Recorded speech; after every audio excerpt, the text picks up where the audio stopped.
watching right now on your screen, whichever screen that may be. I'm here today, tonight, to any time, to enlighten you, my dear viewer, in the ways of, yes, currently, thus, in this moment, everything is happening simultaneously.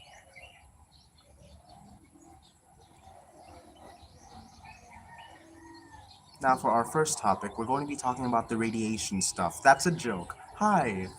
Uh, this. Hi. Hello. There's not much. Uh, in terms of a plan for this thing. I had a very rough idea of the plan for this thing, like 4 hours ago. 4 hours ago was right before I went to bed.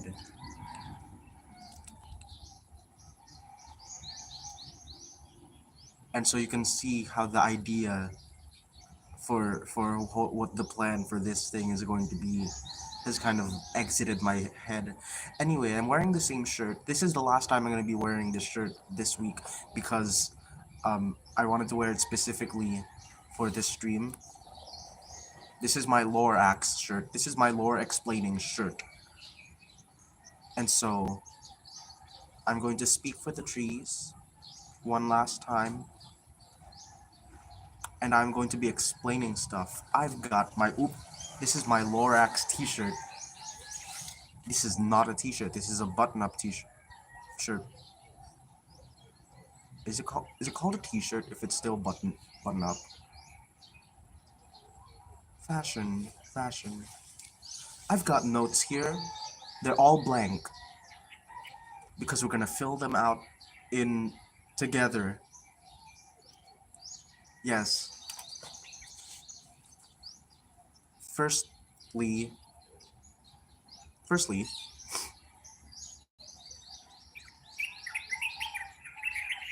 yes you can. Yes you may. But not now. You can eat the paper once it's finished. What's it called?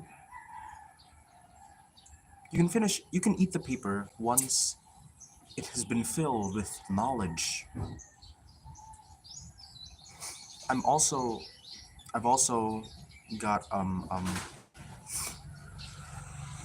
also got a thing. Every morning, my sinuses act up, so forgive me if I start sniff, wipe, wipe. I do that a lot. Anyway, yes. As your reward for today, I will be making you, I'll make you eat your notes. Rhinitis sucks. But, to start us off, I figured, what was I gonna do? I was going, yes, the plan, the very, very vague plan. Step one, uh, step one is going to be just a very quick Q&A session. Ask me questions about the lore, anything about the lore, and I will try to answer them as I see fit. So any sort of questions you have regarding the very messy and complicated lore, ooh,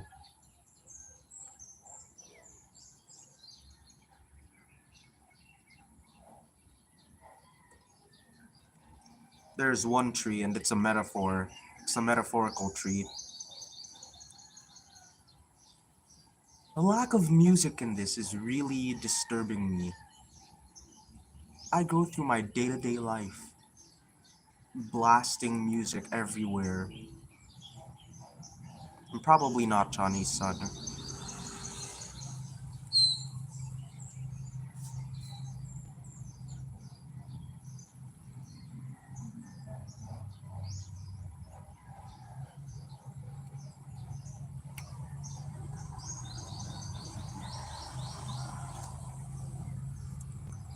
Very productive questions. Very insightful answers. That's a cat.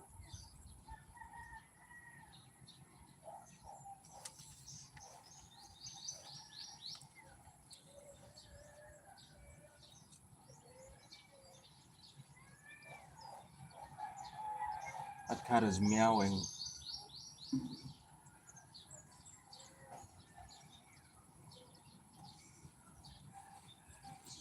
Right. I've already done the radiation stuff. The radiation stuff is Suburbia Overture. I came, and it came as radiation. That's canon. That's not. Oh yeah. Oh yeah. Very productive session that we're having today right now. Suburbia Overture is not connected to the lore. I just like it. Ultra's in jail because... Why is Ultra in jail again? Oh yeah, because... Yeah, he was such a baddie that everyone in the multiverse collectively decided that he should be locked up. That's the canon reason why Ultra's in jail. He's way too much of a baddie. In a bad way. Ultra's very chaotic, neutral. He's too girl boss. But also, you haven't seen Ultra as Ultra, like... You haven't seen Ultra, do the things that he should be doing. You've seen Violet slash the creator. You've seen glimpses of another guy, and you've seen glimpses of Blue.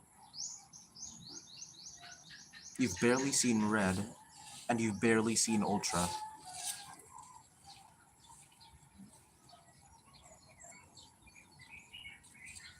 Okay, so I guess we'll start with Blue lore then.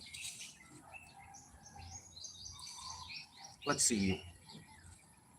I'm gonna give myself questions off the top of my head. We'll go through Blue lore together. I've got, well, I don't have it right now, but let me pull it up. Blue is Blue's favorite color. And Violet is calling... Oh, that's a spoiler. You won't know who Violet's calling until the future. But I've got Youtube. I'm just gonna pull it up real quick. Anry space L space STUDIOS. Okay.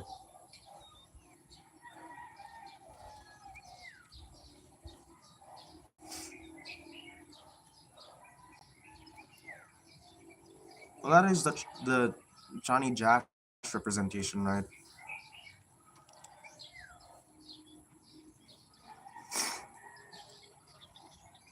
That is the trick, because White in Welcome to Tally Hall, White is the same person as... Oh, okay, I can see how that can be confusing now. I make it intentionally confusing on purpose, intentionally. I am not the Elf King. But White is kind of like the representation for all three of Ryder's Violet. So Violet and Blue and Indigo, I mean Violet and Indigo and Pink. The three of them are represented as White. And that's why White exists. But also White, at the same time, White represents the creator, who is also Violet. The creator is like another name for Violet. If you get what I mean, if you get the drift. Yeah. It kind of, because like,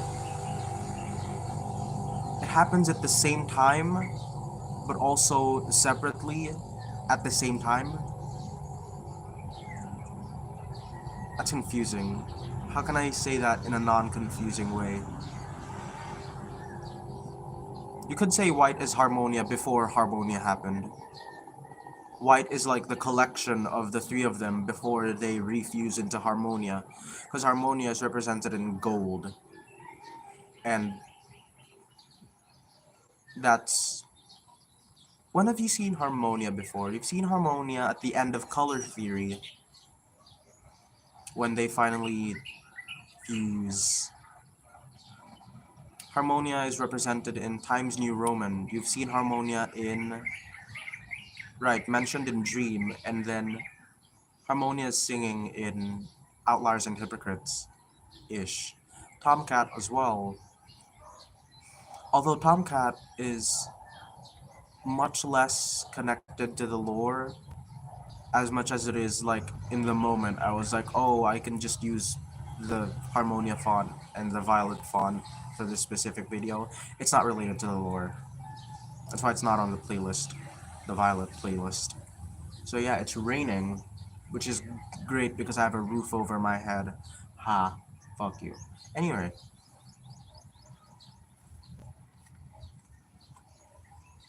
Which rooftop songs? The recent ones or the really, really old ones? You can tell it's raining because the sky is gray. Extremely gray. Well, the recent ones... Well, they don't contradict the lore. The only thing that's kind of... The only thing that that has the lore in it... It has the lore, oh, is, what's it called? Mr. Capgrass gave me a spear. That's the only thing that directly references Violet lore in Willwood Weekend. Oh, and the lore that is said in there is pretty important. The lyrics in there are actually really important to lore. I'm gonna scooch a little bit closer here because the rain is raining, and I don't appreciate that when I'm outside being affected by the rain. Scooch that a bit there. That's a metal wire. How do I...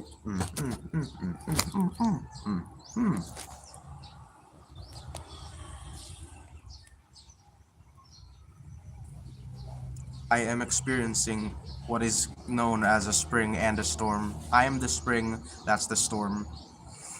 You could say it's storm in the spring, because I'm smaller. But when have I ever been bigger than a cloud? I mean, come on. Where was I? I was at... Oh no, I'm gone. This is why my lore is so complicated. I can barely remember. Mr. Capras gave me a spear. Yes. Right. We're back on track.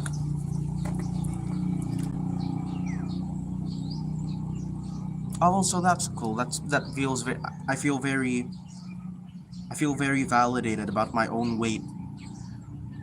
Right, so Mr. Capgrass, I'm pulling it up here. So... Playing a rooftop video on my rooftop.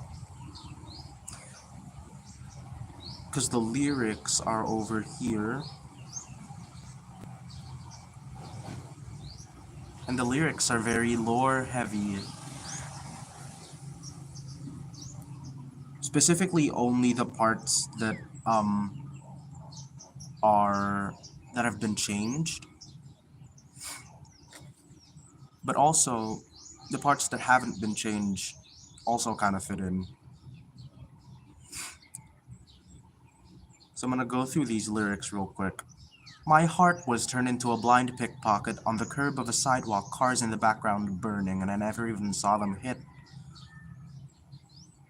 This alludes to, right, the origin for Violet. The origin story for Violet, which should be pretty obvious judging from the lyrics. It alludes to what one might call a car accident. Someone died in a car crash. Yes.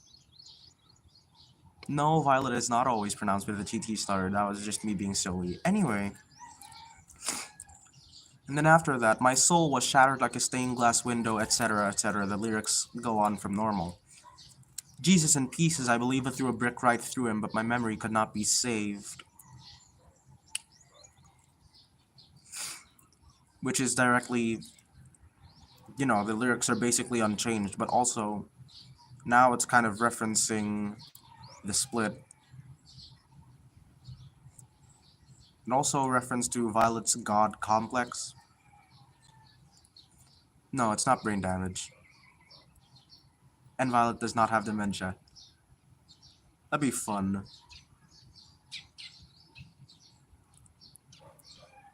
Hello. So Violet is spelled Violet because it sounds cool. That's it. It sounds cool. That's why it's Violet with 2 T's. It looks cool.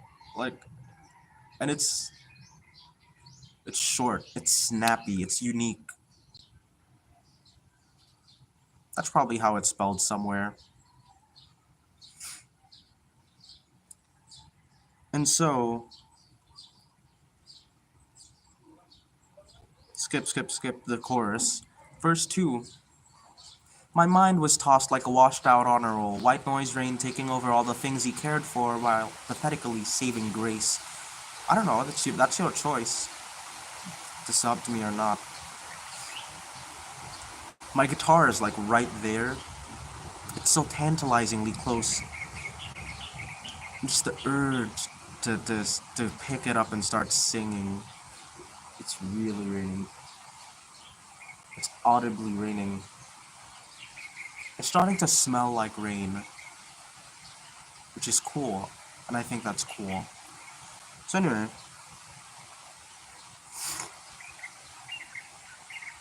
yeah. Can you tell that I have zero plan for this? I'm just happy there's no wind, because the wind comes in and then my hair goes all absolutely crazy. So yeah. Mr. Capgrass is basically, yeah. I don't know if Indigo likes the smell of rain.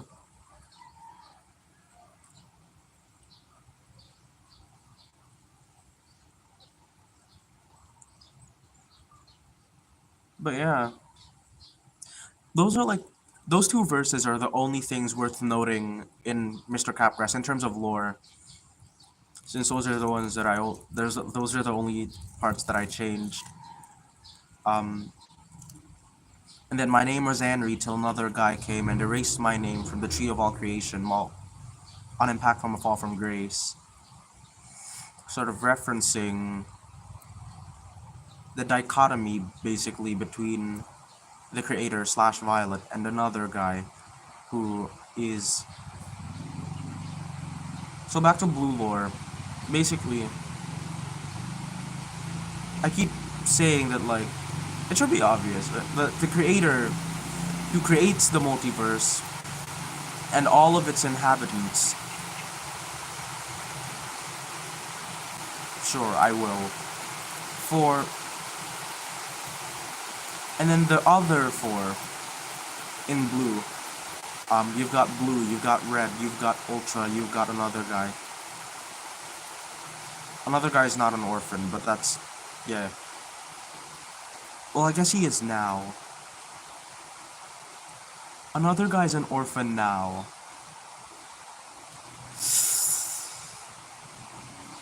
You could say he's an orphan. Yeah, and he was never adopted, and that's why he's like this. But basically, all of them except for Violet, who created them, are variants of each other. They're different variants of Anrys from across the multiverse that Violet made, which is Yggdrasil. And so Ultra was kind of the first variant that the creator, I'm gonna call them the creator for now, and you'll see why later. Ultra was the first variant that the creator kind of messed with. This was supposed to be someone who was living a relatively normal life, and then my guitar's getting wet, so I have to put it over here. And then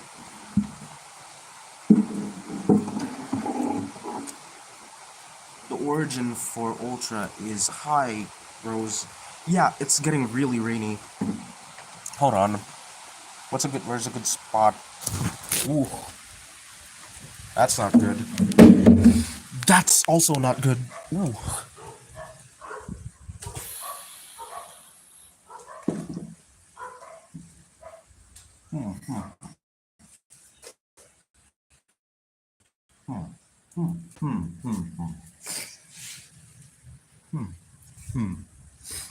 Looking for somewhere to put my phone down that isn't wet. This rain, bad rain.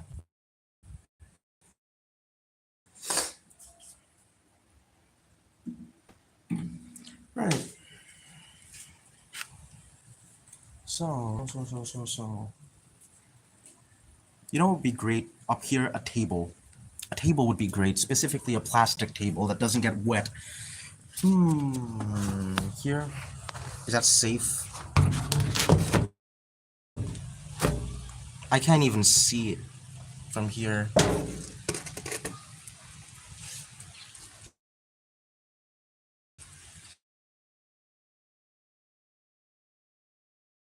It'll suffice. Really awkward angle. That's a bottle that I almost... This is way too awkward an angle. Apologies. Shit. This is embarrassing for me and for you. If I go back here... Of course, the moment I go back here is the moment when... Hi.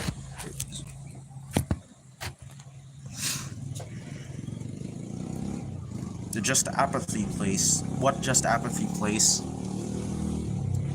I guess I'll just go back here. It's not... Oh, God.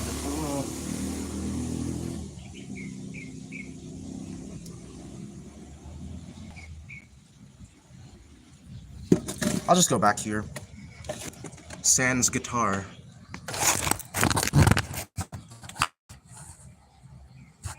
Hello. The funniest shit I've ever seen in my life. Where was I? Right, they're all variants of each other.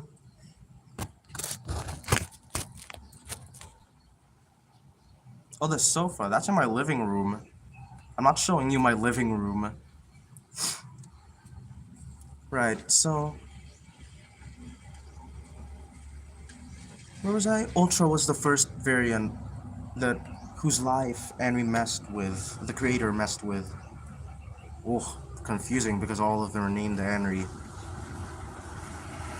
But Ultra's origin story is he was a seed, a little seedling, a mind seedling, from the previous universe, survived, persisted until Ultra's universe. The way universes work is like, you know the Big Bang? And then the universe expands, and then that slows down until it comes to a stop. And then the universe slowly crunches back together. Big crunch theory. And then it bounces back into a Big Bang. That's called the Big Bounce theory. That universes basically work the same as that in Yggdrasil. That's why it's called Yggdrasil, because if you look at it let me visualize it. This is why I brought this. So think of a universe as like a cross-section timeline of a universe, right? Where really bad drawing here, but think of this as the timeline of a universe. The universe starts, it expands rapidly, and then it slows down and it stops expanding, and then it crunches back into another singularity, after which it bounces back and a new universe is formed. It expands, slows down, contracts. That's how cycles work. Uh, and so, yes, it's the Big Crunch theory. And so, Yggdrasil, in a sense, it's shaped like a tree-ish because the life cycle of the universe kind of goes like this, where it's just continuously um, bouncing into each universe. And then each universe has its own, has like an infinite number of variations of itself.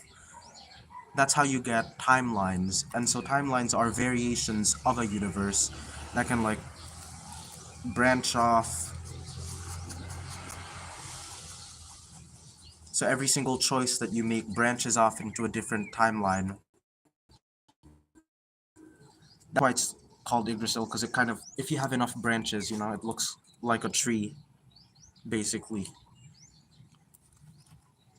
That's kind of the gist of why it's called the multiverse tree. So yeah, different from Marvel, different from Loki. I like it. It's world building. But yeah. And so Violet created all of this.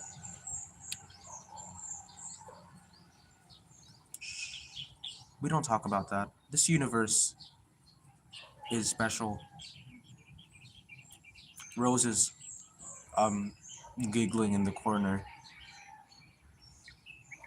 Anyway. Right, so that brings us to the topic of DDTs, which have rarely been mentioned, but where have they been mentioned? DDTs have been mentioned in Easy to Breathe. They've been mentioned in my really old video, To the Bone, from 2021. And then I think I mentioned it in Suburbia Overture in the title. Greetings from LO6 Prime. Where's my phone? Here it is. Just gonna check real quick. And so I've made like an entire numbering scheme for all of the universes. Yeah, I was right. It's Suburbia Overture. Greetings from LO6 Prime. That's a lore reference. LO6 Prime is the specific timeline where Blue comes from. And in terms of the order by which the creator comes in and messes with their lives, Blue is kind of the most recent one, and the current one, technically, in terms of lore, like currently. Blue is hanging out with Violet. And Violet, you could say Violet is the god of the universe, of the multiverse, kind of coming down from above and messing with these people's lives, mainly for her own entertainment. And so, um, that's what happened with Ultra, that's what happened with another guy, that's what's happening with Blue. I don't know, maybe, I guess they all share my birthday, except for Violet. Violet was born on August 18th. My birthday is the Two Trucks video release, January 26th.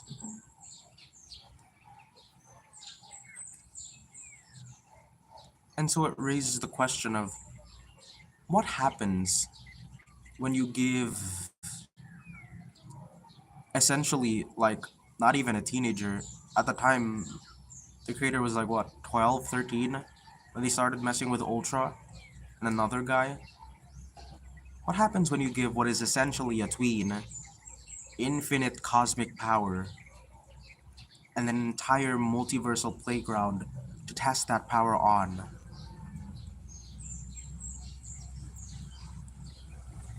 With Ultra, it doesn't end well. Uh,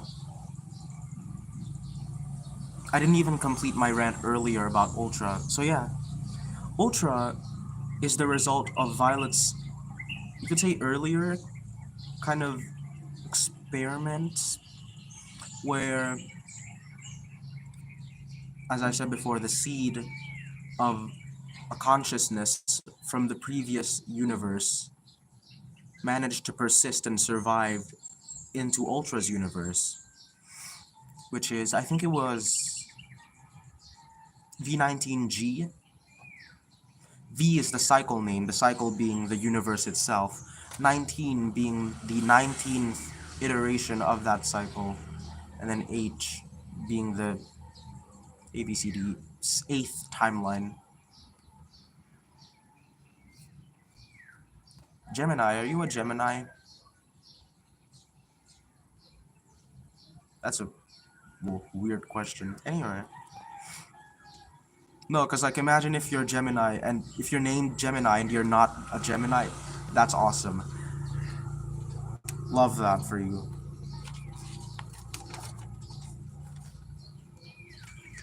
The reason why I'm so scatterbrained is because I'm Aquarius. I'm a Capri Sun.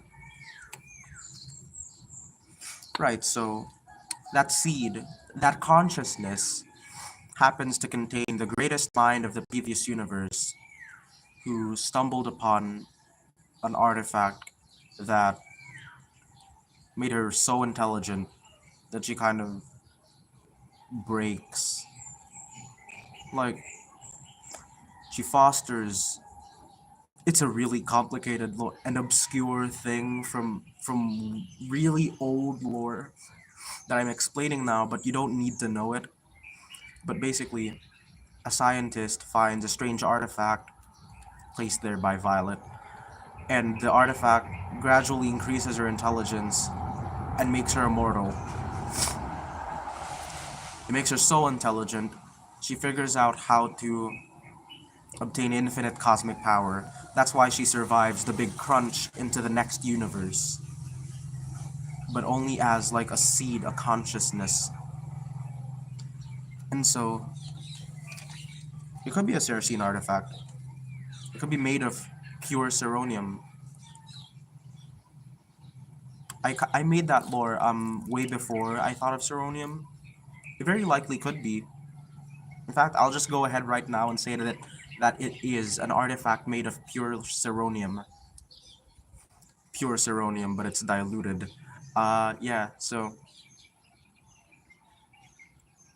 she enters the universe, floats around for about 13 billion years, crash lands on Earth, very specifically, crash lands on Earth into the head of a very young Ultra. And Ultra is about 12, 13 by this time. Ultra gains infinite cosmic power and a voice in his head of the most intelligent person in the world, in the universe, before him. And so, in a sense, Ultra is kind of a dark reflection of Violet, where both of them have been gifted with this power, this omnipotence, but Ultra decides to mess it all up. Ultra is chaotic neutral. And you know what happens to chaotic neutrals with infinite cosmic power? You get Bill Cipher. He doesn't turn into Bill Cipher, but they're both yellow, so there's that. Yeah, so he goes all out with his powers, basically. And he makes stuff, and he mainly destroys stuff. It's to the point where he kind of, because it normally he'd be sort of, kind of, not really, but still mainly responsible with his powers, but the parasite in his head of that consciousness seed implants itself into his head and starts growing metaphorically, and kind of the power and that voice is too much for him, so much so that it quite literally shatters his brain and drives him insane. And that's why he's such a dangerous person, that all of the most powerful beings in the multiverse kind of band together and decide this is way too much. He's got to be locked up somewhere. That's Ultra's origin story.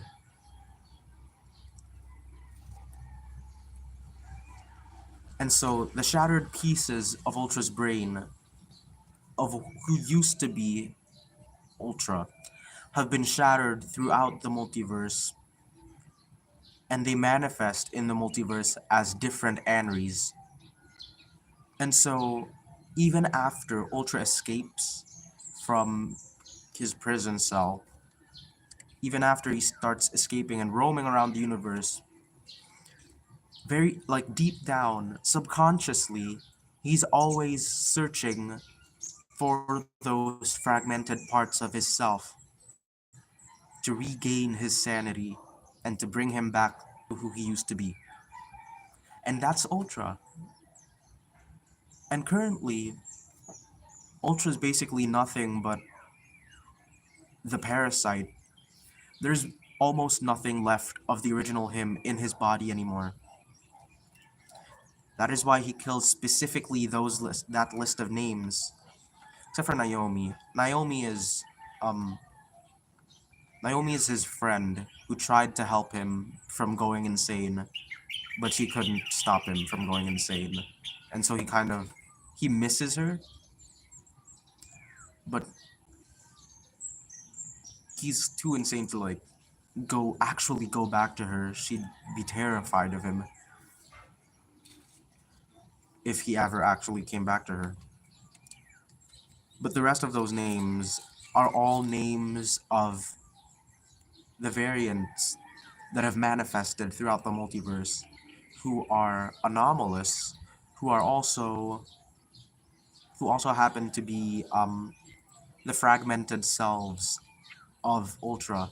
So Ultra is basically just a dark version of Violet, someone who was blessed with so much power that they split into fragmented selves, and it's their goal to put themselves back together. Obviously, with Violet, it's different because Violet's split is more on herself, her own kind of mental state,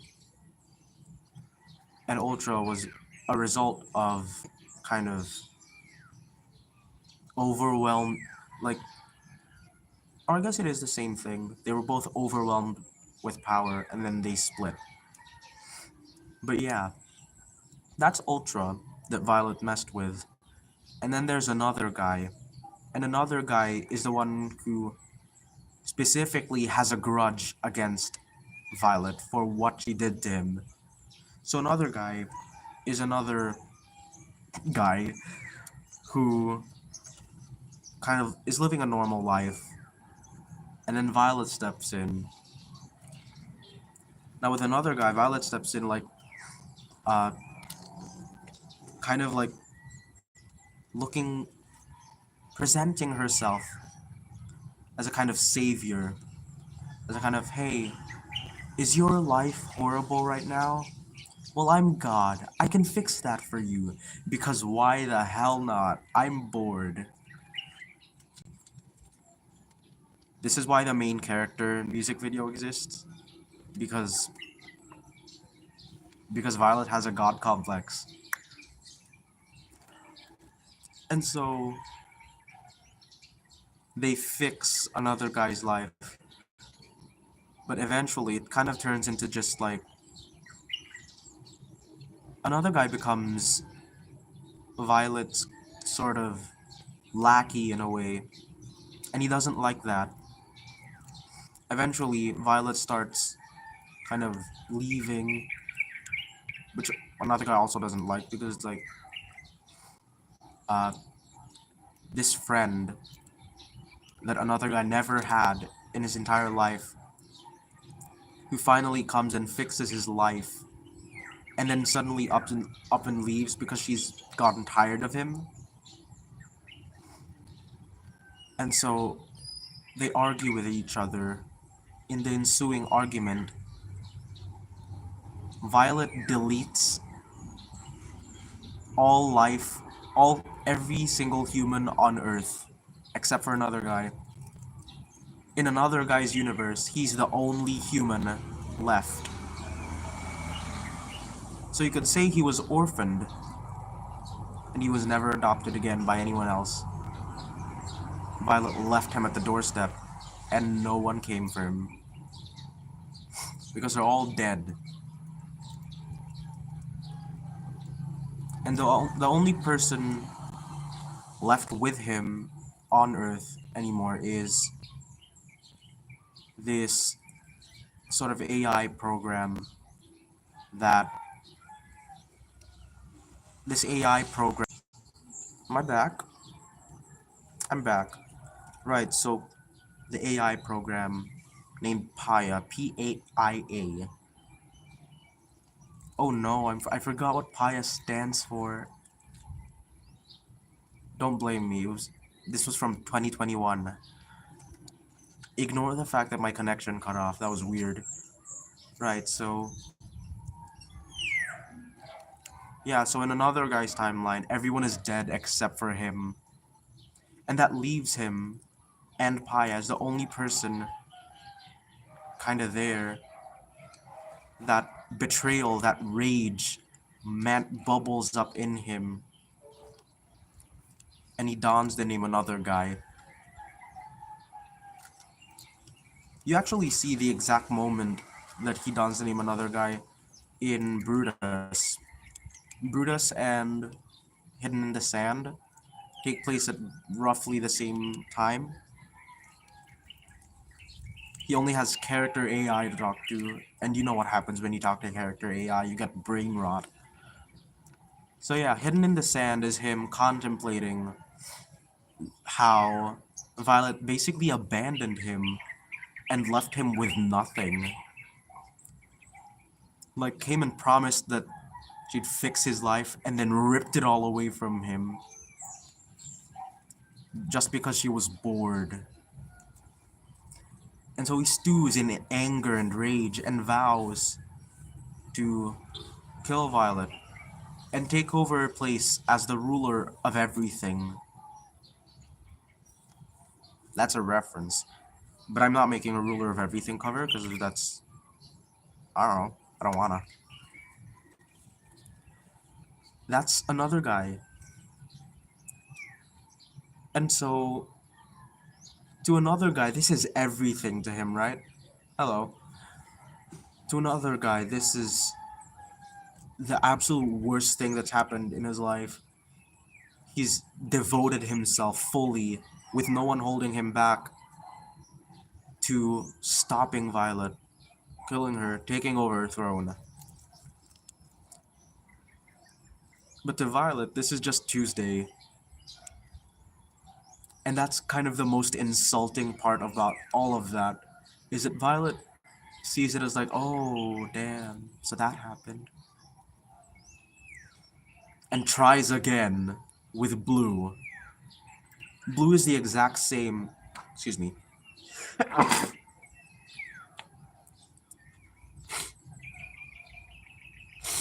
Violet looks at all that and says, oops, let me try again.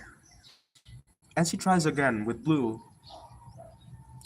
Blue's home timeline is LO6 Prime. So yeah.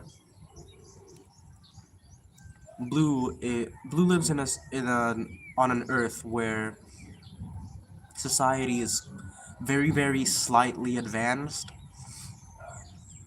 they have YouTube in the 1990s.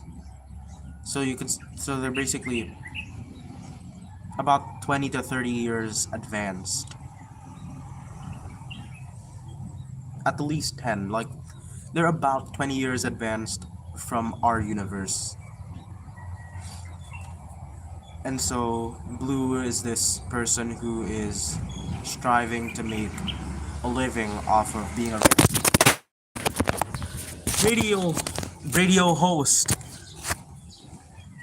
E- mm, mm, mm, mm, mm, mm. That was the wind.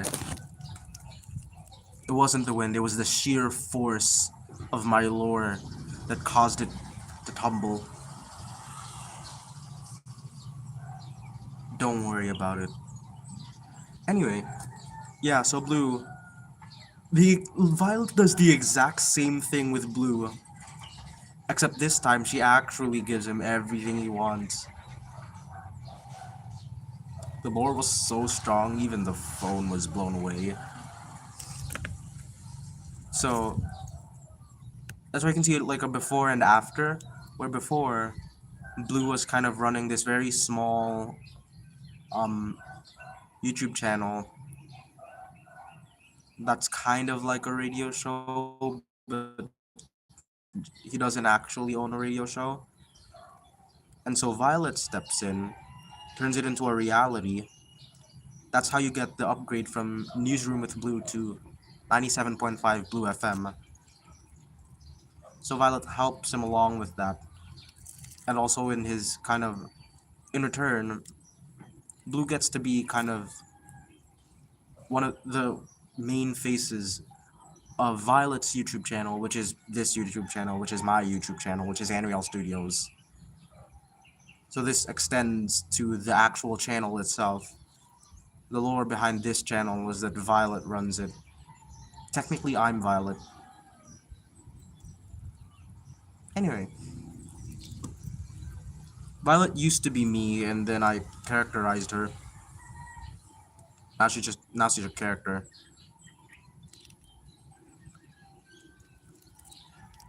It's fine. Violet has no idea that I exist above her plane of existence. She does. But yeah.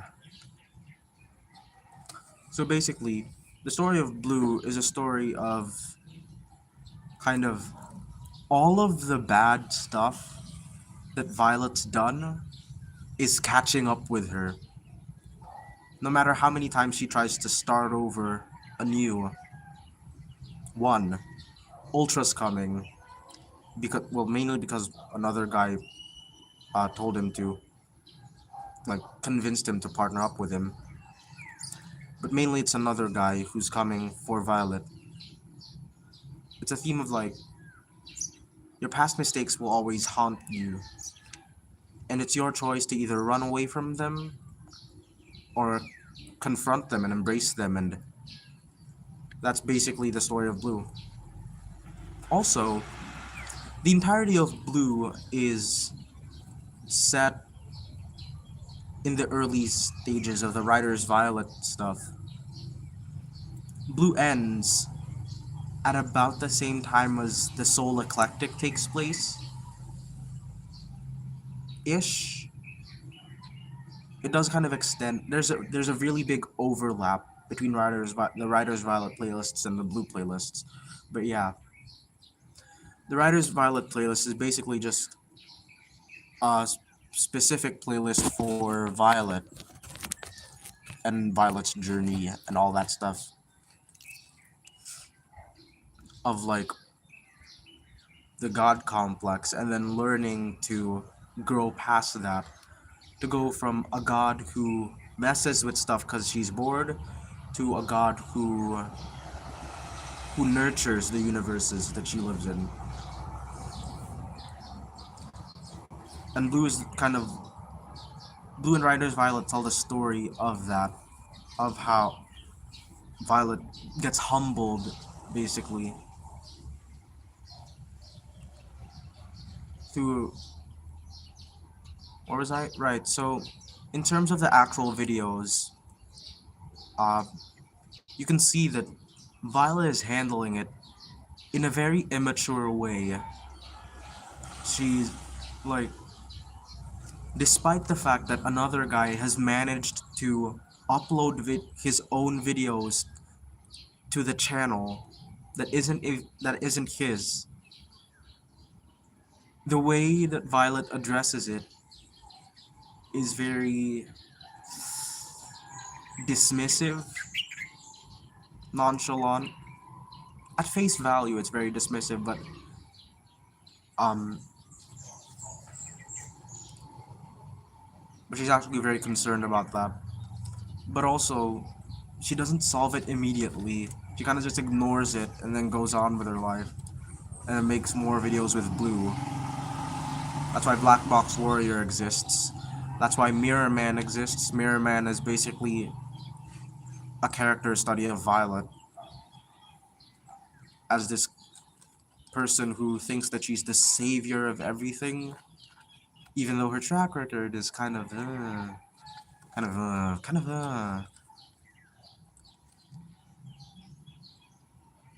Oh yeah, I haven't released Rotary Park yet. The Rotary Park cover, which is delayed inevitably, along with all of the other potential projects, Violet 3, etc., etc. Rotary Park, which I made in August of last year, somewhere there, and I haven't made a video for it yet because it's too high concept, and I want to be able to fulfill that concept once I get to it. Once I have the resources available for me, I will make the video for Rotary Park, and you will feast upon the lore. But since it's not out, I won't discuss it. And then there's this event in the timeline of the Blue story, which I call That Day. That day is, basically, it's the idea that, I'm gonna pull up the playlist real quick for Blue. It's the idea that a bunch of videos take place on the same day. Those videos are Mirror Man, my Busted from Phineas and Ferb cover, One After 909, and Cabinet Man. All of those take place in the same day at roughly the same time, except for Mirror Man, which takes place in the morning. Mirror Man takes place in the morning, where you see Violet hanging out with Blue, and then Violet leaves. And then Busted and One After 909 take place at basically the same time. Busted and One After 909 represent Ultra and another guy arriving at Blue's universe, just as Violet has left. And then Cabinet Man is Blue in the middle of making a video. Then Blue gets kidnapped, thrown into a room. I wonder who kidnapped him. It's so unclear and not obvious at all. Can anyone take a guess? It was Pink all along. It was Pink. Pink did it. It's not Pink. It's very obvious that it's another guy / Ultra. Wow, amazing. No. They throw Blue in the bathroom and then they meet Skibidi Toilet. That's why you have the mentions of the door. Basically, in the Busted cover, when Ultra and another guy both look at and point at the door, saying that this is the thing that's gonna set me free. That's what I mean by that. It's so vague. It's so vague. Ugh. Really, really vague, and I get frustrated by that. But that's what I mean when he points at the door and he says, that this is gonna set me free. This is the door. That door it leads to to the bathroom of my house. The bathroom of Blue's house. Immerse yourself in the lore and say that it's Blue's house. That's where they drag Blue to at the end of Cabinet Man. In the extended outro to Cabinet Man. They lock him in the bathroom. And so, Ultra and another guy are both working together, but they have very different reasons for that. Another guy has a grudge on Violet and wants to, etc., etc., etc. But Ultra is in it mainly because it's fun for Ultra. And also, Ultra thinks that Blue is one of his fragmented selves, and so Ultra's just naturally gravitating towards Blue. They act like they're an old married couple, Ultra and another guy. The fact that another guy is purple and Violet is violet bothers me.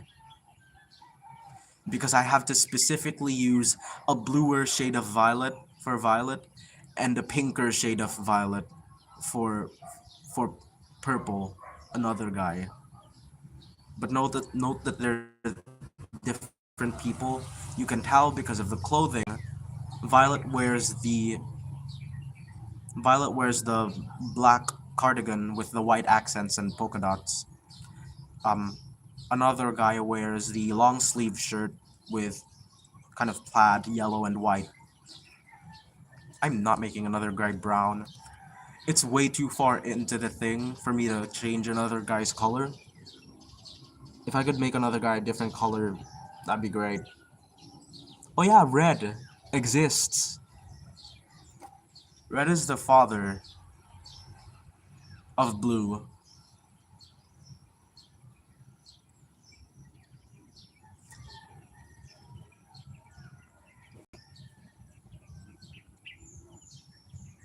Red is Blue's dad.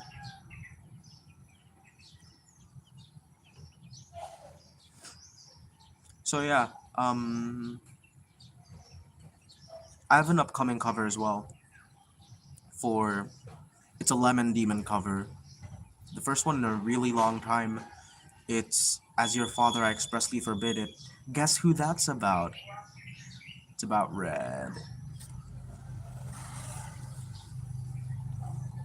The video was done for As Your Father I Expressly Forbid It, but I was waiting for all of the Will Wood stuff to end so that I can finally upload that video. And then my laptop died. I can recover it from my files, but I think I'd have to make it again from scratch. No, I don't have to make it again from scratch. I can just load the project and then export it. But yeah, God, were you there when my laptop died? Anyway, anyway, anyway. Now is not the time to ruminate on what could have been.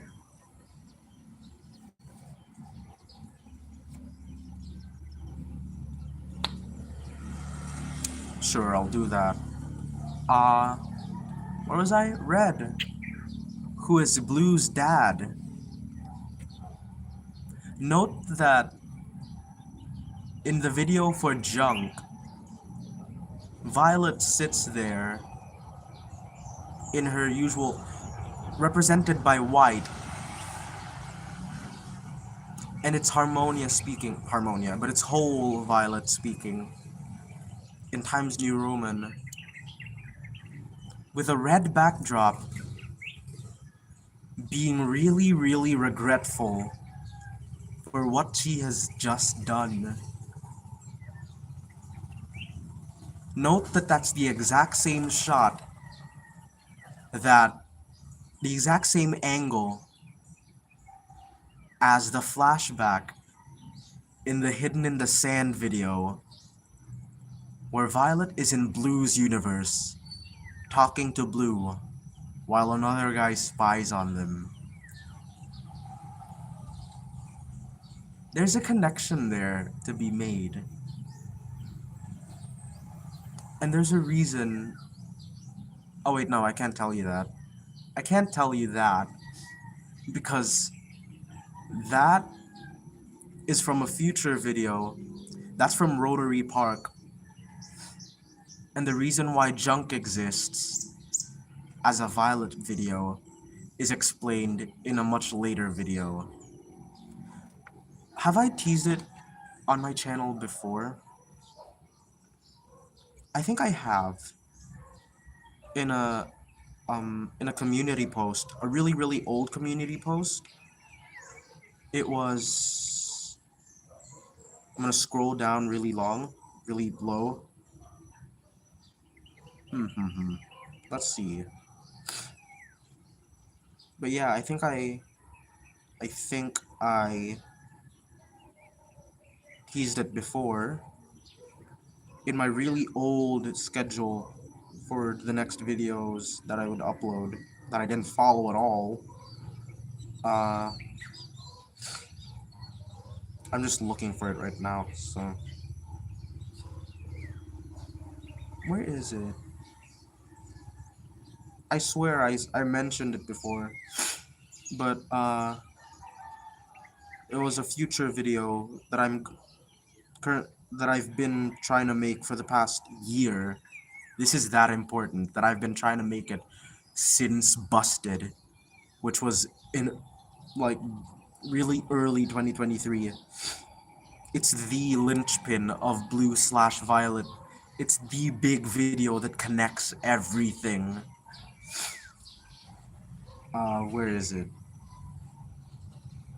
I swear I mentioned it once in a community post. Here it is. This was right before I made Violet.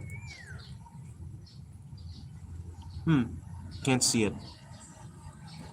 But the list says 1. What eventually becomes Violet. 2. No-Eyed Girl, which is also a video that I haven't made yet. No-Eyed Girl is another guy video, and it's also an Ultra video. But I'm not gonna tell you what happens in it, because I'm still gonna upload it when I make it. Number 4 is Shower Thoughts, an original album consisting of 10 songs. I haven't made that yet. I should. And number 5 is something called the Rhapsody Bohemian, which is the big Blue/Violet video. You can tell what the video is going to be. It's Bohemian Rhapsody mashed up with the Mind Electric. It's going to be my version of the Mind Electric that isn't like a cover version of Chani's cover. And it's going to be gigantic. It's going to be very long. There's going to be bits. There's going to be interludes in between each section, etc, etc, etc. I won't spoil too much, but it's going to be big when I make it, which is way far off in the future. At this point, I'm planning a lot, but the truth is that I don't know if I can actually make them. The main reason being college is coming up, and it's going to be really hectic. I'm only going to be able to make videos like during the weekend probably. So stuff will slow down a lot. But I'm still going to try making them. It's going to be slower than what's happening right now. This summer was supposed to be my big like make everything while you can thing, where I was gonna do as much stuff as I can before college. because that's coming up and I won't have time to do anything. But my laptop died, so I can't do anything right now, which frustrates me until we buy a new laptop, which is really expensive. Really expensive. So yeah, that's the gist of the lore for Blue. Thank you. I hope so too. If it doesn't, eh. What happened to it was basically the motherboard went kaput. I can still recover my files, which is good. Thank God. I'm a hoarder. I like collecting things. Thank goodness my files are all saved. But the laptop itself gave up on me, basically. It can't handle me. See, I might have overestimated how much it could handle because I keep doing so much stuff. Like, half of the things I do, I can't even complete because I'm so busy with side stuff. Um, I wager if I didn't do Willwood Week 2, I'd be steaming along with Violet 3 by this point. Violet 3 would probably already be up at this point. I've already started making the video for Violet 3 before my laptop broke, but it was very minimal stuff. But I do have the concept down for what I want for Violet 3. So the moment I get a new laptop, I'm going back to filming if I'm not busy. So yeah, that's it for Blue lore. We've still got 30 minutes to discuss Violet lore, specifically Violet lore from the writer's Violet stuff. If that's something that y'all are interested in, let's take a break from the lore dumping right now. I'm just gonna go ahead and die for a second, and I will come back from the dead in a bit.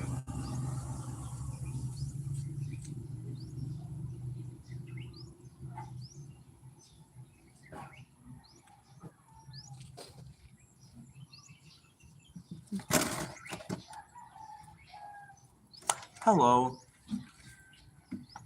Welcome to the intermission number.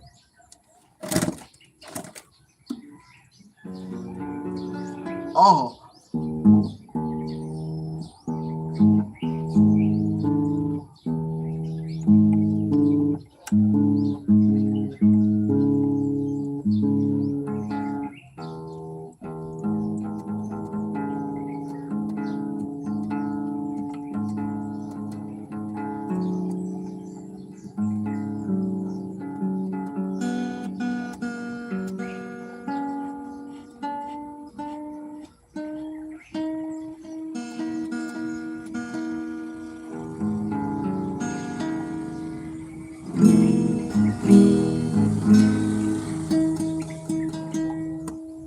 Hello. Welcome to...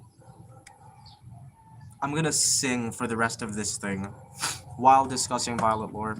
All of the songs are gonna be from Writer's Violet.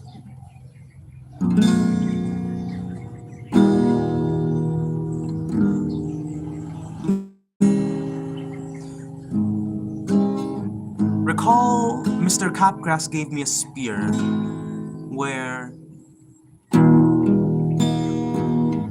I said that it was really important for the origin story of Violet. Violet was born out of a car crash. Born, metaphorically. She ascended into godhood after the car crash.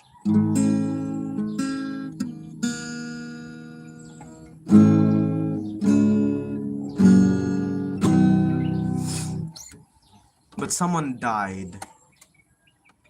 Thank you. Yeah. So, Violet's mom dies. in that car accident. And the reason why Violet and the creator are different but also the same is because Violet has the same origin as Ultra.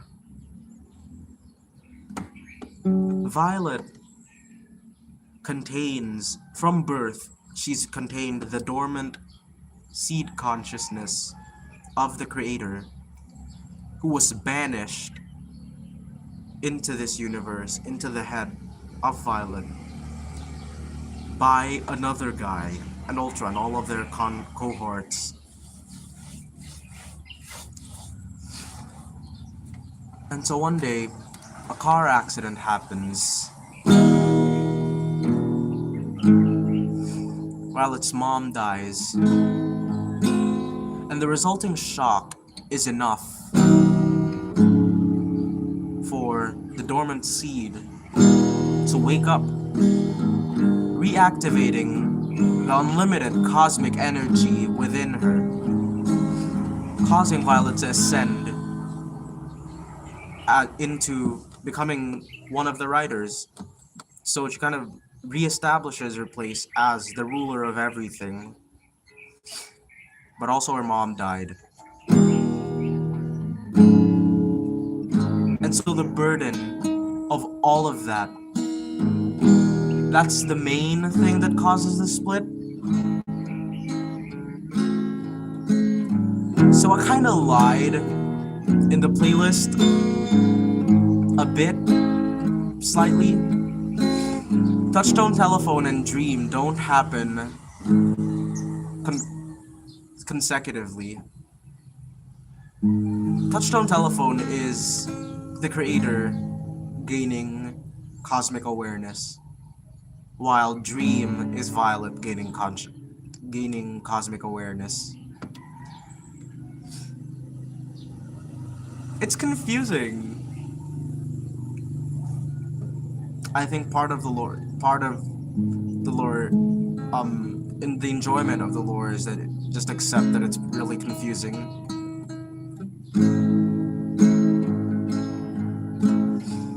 So anyway, I was gonna save this song for later on down the road, but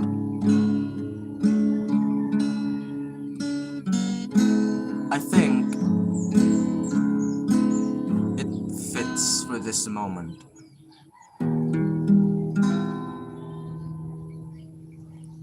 This is Time Machine. Look, oh look at what you've done now to me, Dad. I'm leaving today, thinking of the way I used to spend the time. I could live it back the other way. I can get away to any time I like. I can live it back the other way. Damn it. And so look, oh God, look at what you've done now to me. Locked into eternity. I've been hoping to stay today. Rumors have that I write a different song, pacing back and forth all afternoon.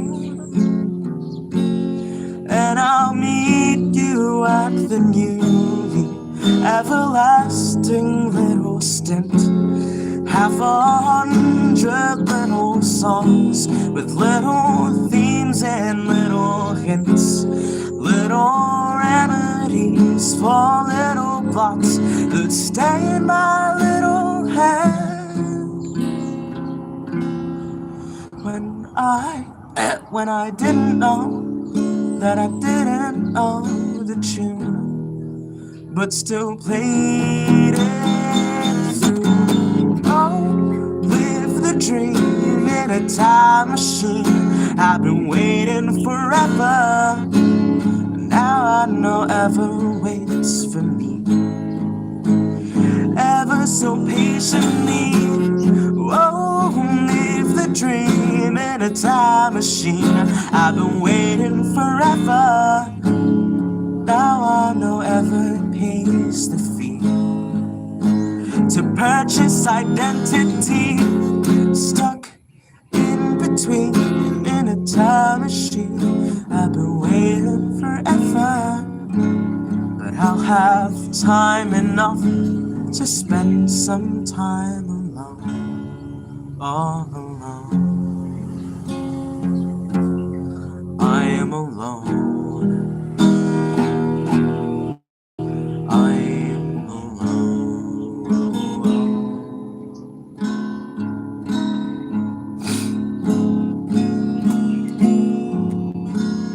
No, it's not Violet 3.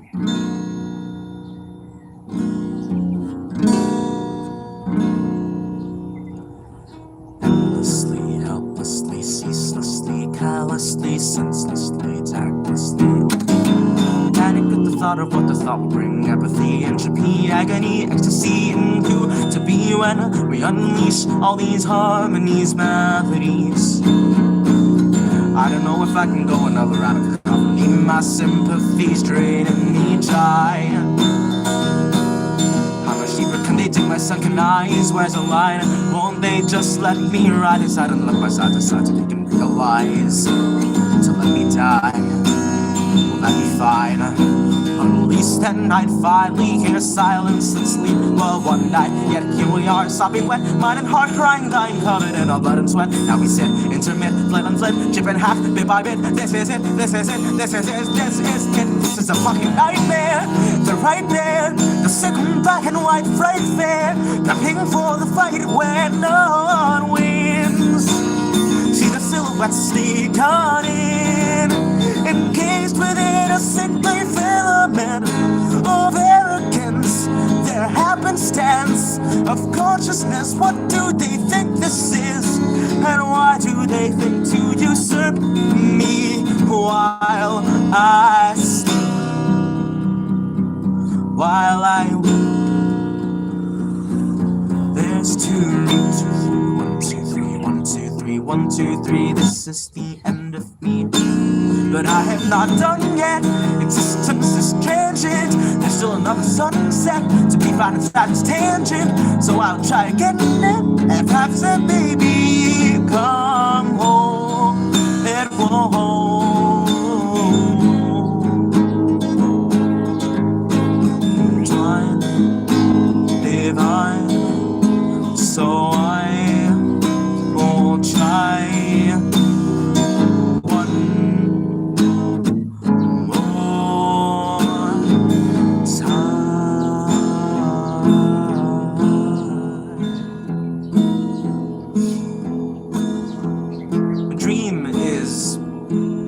Self-explanatory. Despite everything that's happened to her, Violet finds the courage to stand up and basically she says, I'm gonna win, I'm gonna try, I'll never lose, I'll never die. You've seen me before, you'll see us again. I'll never give up, I'll never give in, till I'm bloody and bruised, till I've broken my bones, till I won't be abused, till I'm laughing alone.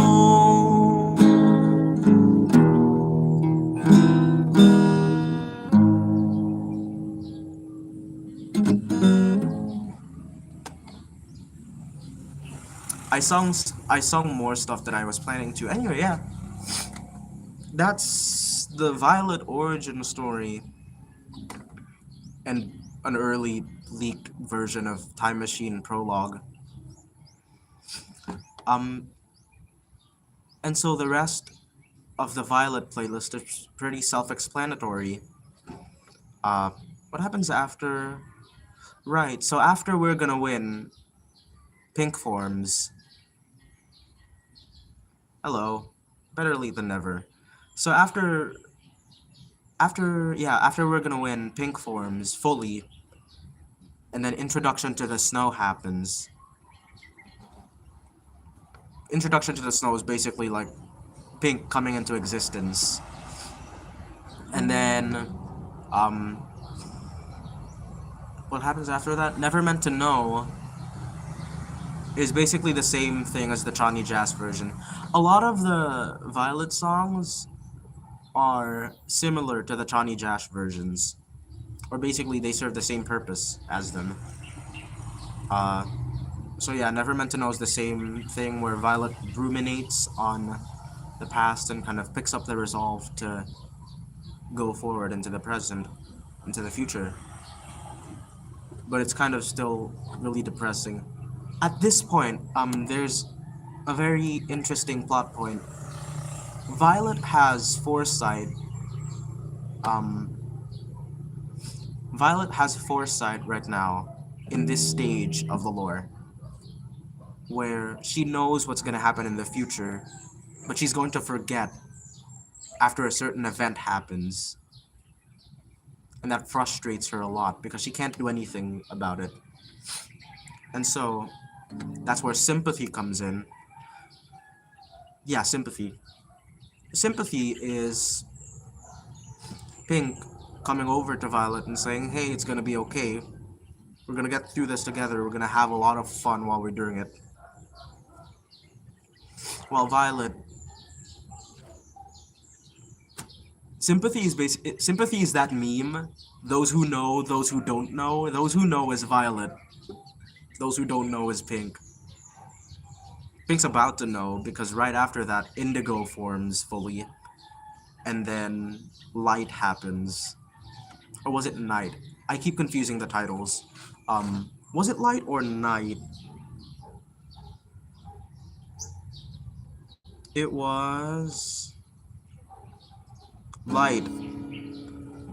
Light is the one where Indigo first appears. That's the sun in my eyes.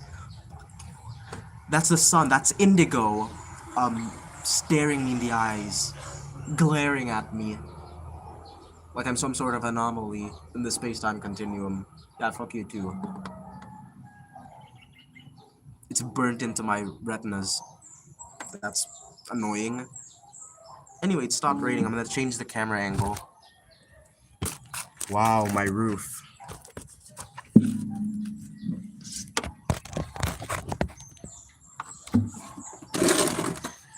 This is a better camera angle for me, because now I can't see Indigo. Right, so Indigo appears in Light. And that exchange that Light has with Pink is the first time that they talk to each other canonically in the lore. Indigo steps in through the door and Pink's like, what the hell do you want? And then that leads into a confrontation, and then something happens. I won't tell you what it is. But then junk happens right after. Junk is very unassuming, but it's so important to lore. You have no idea how important junk is to lore. That gap between Light and junk is a really important gap. Ooh. And I'm not gonna spoil it because it's still gonna happen in the future video that I teased. Right, so Violet 3, Good Day. Hello. Good Day is supposed to happen shortly after that. Well, not shortly after that, but like, yeah. Junk is really important. Not for what it contains, but for the context and the clues that I put in there. The colors are important. So yeah, I think Good Day comes after that, or was it the main character? No, it was main character and then Good Day. Good Day is not done. It's part of Violet 3. But then Good Day, and then I believe it was Mirror Man. And keep in mind that Violet leaves Blue after Mirror Man, and then appears in Just Apathy, right? So that's the lore behind Violet walking down the stair, appearing in front of the stairway in Just Apathy. Um, where was I? Right. So the entire arc that Pink goes through here, from sympathy to apathy. Oh yeah, that's basically the arc. Pink goes from sympathy for Violet to apathy for Violet, and then it all blows up in the Heart Acoustic, where at the end of the Heart Acoustic, Pink's like, "Fuck you, I'm not gonna listen to you anymore." And then you can see in Outliers that Pink is really, really angry and just refusing to speak. So yeah, hello. The sun. Even though I'm not looking at it, it's burning into my skin. Goodbye. So yeah, and then the difference between this and the Chani Jash lore is that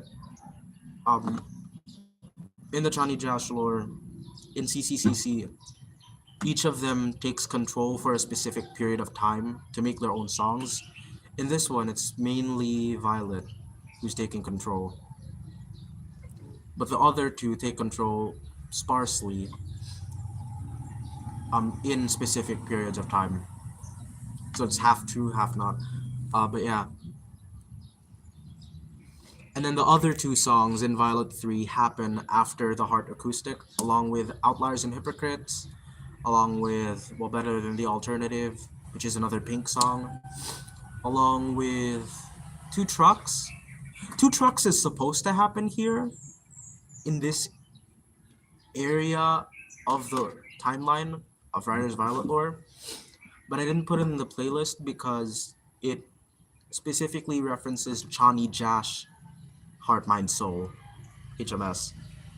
And so I felt like it'd be even more confusing if I put that video there, even though the video is sung by Violet. Two Trucks is a joke. Two Trucks is a joke, but in the context, but in universe, it's like Violet made it as a homage to Chani Jash. That's it. It exists in the lore, but it's not important. I will say that the only things that are kind of noteworthy in there are the fact that I use the color yellow for Harmonia, gold for Harmonia. I use Times New Roman. Um, you can see the colors pink, indigo, and violet in the instrumental section with all of the floating screens. And you can also see that I use pink and violet at one point in the video as well to reference my own thing. I also reference Tridential Regicide, which appears for a brief second in the video, barely, right? But it's being covered by Chani Jash's Tridential Regicide. So yeah, um, that's the only references to Violet that are on there. But it is like a Chani Jash song entirely. And then what happens after that? After that, etc., etc., etc. All of the Violet 3 songs, which are really important, but I won't tell you about them because they're not done yet. And then the Mind Electric happens, or Indigo lashes out. And then some more Violet songs, which are also not out yet. which I've already made, but they're not out yet. And then the Soul Eclectic, where Violet takes her stand and then finally decides that, hey, maybe I should stop being such a dick. Maybe we all should collectively stop being dicks and work with each other for once. That's the turning point. And then after that, they try to work together, forcibly at first. Welcome to Tally Hall is Violet's attempt at forcing them to work together without their consent. That's why their clothes are different. That's why everyone in the video looks miserable except for Violet and Ultra, who's only there to have fun. And that's why there are so many videos in between the Soul Eclectic and Welcome to Tally Hall. All of those videos are Violet forcing the other two to work with her and work together. So that's Levitating, where Violet forces Pink to sing. That's why it's Pink's voice. That's why it's Pink's font, but with the Violet auto tune. In SIMP, Indigo makes a cameo. Ish, not really. Ish, kind of. Again, Welcome to Tally Hall. Ruler's Lullaby also fits in here. Ruler's Lullaby is canon, but canon in the sense that it's a collaboration between two separate writers. I call them writers, but because they're the creators of the multiverses that they made, that they rule over. And so Will from Will You Stay is also technically a writer. I don't know the specifics of the lore, but one of them is a writer. Maybe him from real life. My section of Ruler's Lullaby is relevant to the lore-ish, not really. But if you've heard the reversed audio section right before I start the flippity jibber jabber moment, that one contains a reference to a future video, to the future video, the big one that I keep mentioning and then geeking out over, even though it's not done yet, even though it hasn't even been made yet. But yeah, Ruler's Lullaby, another case of Violet forcing the other two to work together. You can see at this point, Pink has the blindfold, and Indigo has his headaches. And neither of them are particularly excited to be on here. It's only really Violet who is excited. And then after Welcome to Tally Hall is Night, where they finally decide to come together consensually. That sounds wrong. They all come together consensually. Anyway, that's inappropriate. Anyway, they all come together consensually and kind of begin the process of forming Harmonia. Miu and Writer's Violet come together consensually. Why are you so hot? What's wrong with you? Why are you like this? I'm gonna shoot at you with a gun. Shoot at you with a gun. My wily one, only friend. 3 trucks having sex. Yeah. And then after that, they come together. There's a 2WOV cover that happens in between Night and The Whole World in You, but I haven't made it yet.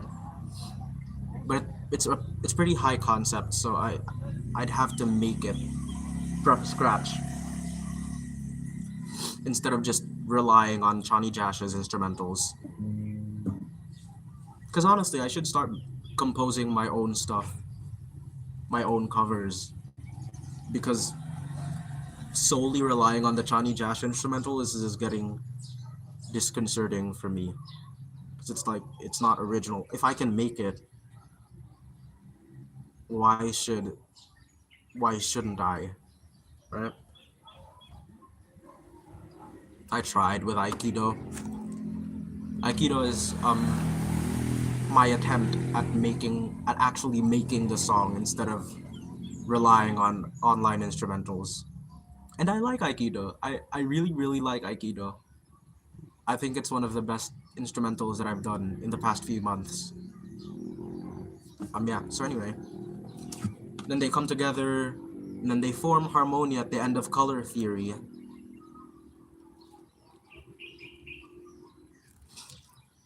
What prevents Spotify is the fact that they are covers.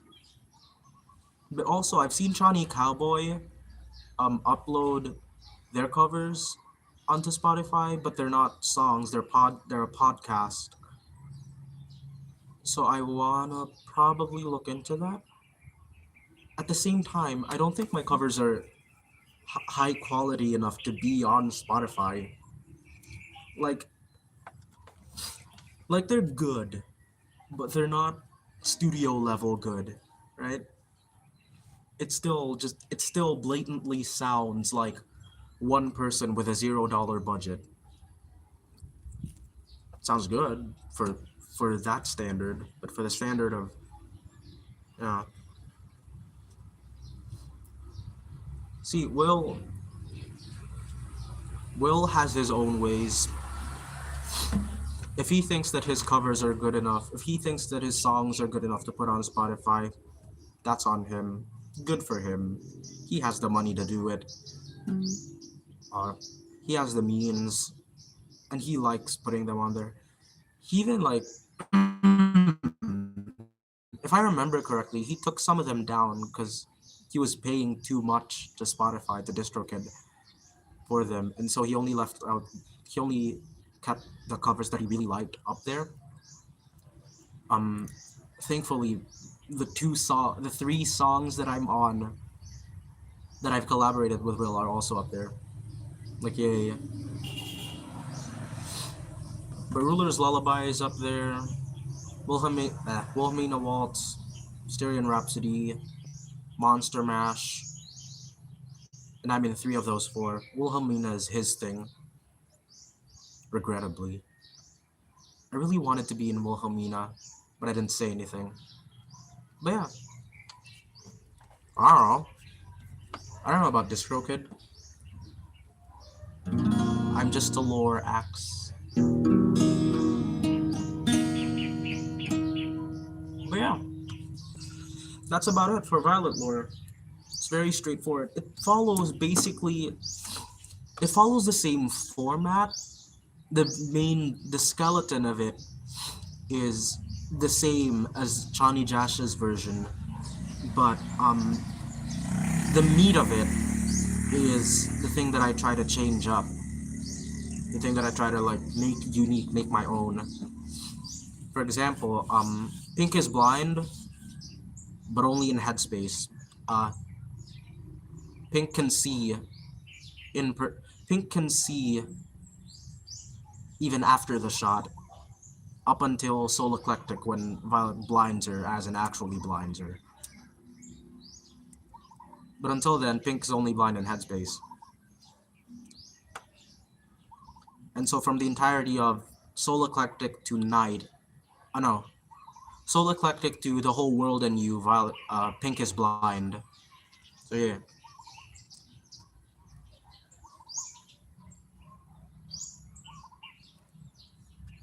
It's hot. It got really hot all of a sudden because the sun is up. You know, I started streaming at 5:30. I thought it'd be darker. It's not. Summer is really here. I dropped my eyeballs in a bonfire, then I fucked on a bed of nails. God. Yeah, so that's it for Violet lore. If you have any lingering questions, I'm open for them now. I can't even see the screen. It's so bright out now. But yeah. This is my second Q&A portion. The Q&A portion that happens after the lore dump. So if you guys have any questions, this is your chance to ask me everything.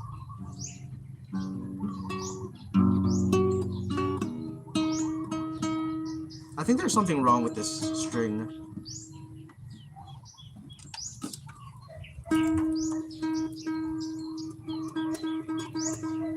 Another guy did not tell Violet a yo mama joke.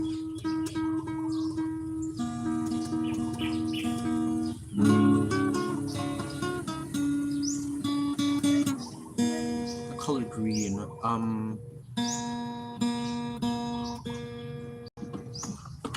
I'm impartial to the color green. I think it's okay. I mean, it looks good on me apparently, but you can rewatch the stream. I'm sorry. You can rewatch the stream if you wanna. But yeah, I'm impartial to green. My favorite animals are cats. I'm a cat person. Very obvious by the way that Violet is designed. Violet is a cat person and a cat person. It's really humane. What are you talking about? I don't need to tell people to let them know that this basement, it's so spacious. But yeah. What was the other question? What's my favorite Will Wood song? What is my favorite Will Wood song? I don't know. It's hard to pick. I guess it'd be one from each album. So that'd be, probably Aikido, for Everything Is a Lot.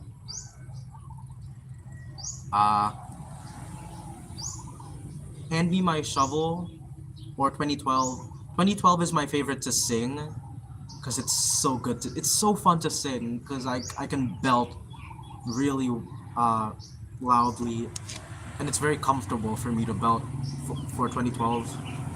2012 was one of my favorite covers in Wood Week 2. Along with Aikido, actually. For the normal album, my favorite would be I Me Myself. It's tied. I Me Myself or Well Better Than the Alternative. Those are my two favorites for the normal album. That is true. BFB is objectively the best one. But we're talking about favorites here. So my favorite from In Case I Make It. Not sure. I haven't listened to In Case I Make It as much as the older albums.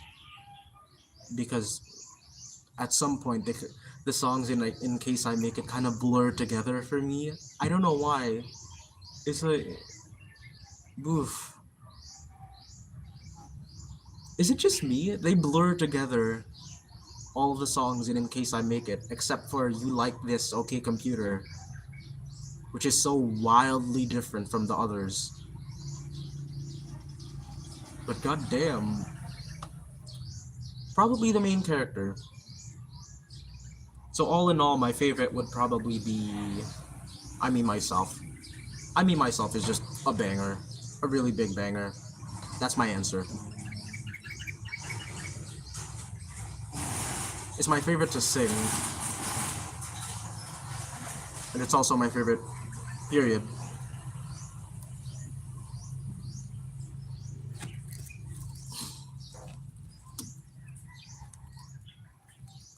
My favorite type of fish is tuna. I love tuna. Tuna and egg.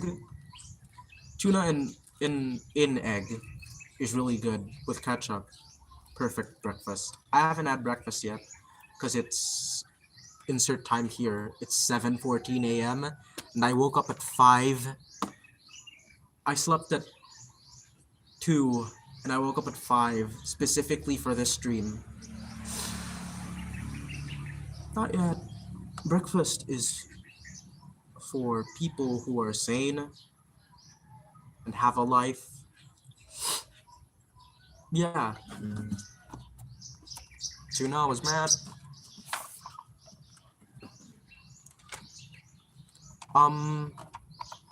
Y'all have any more questions?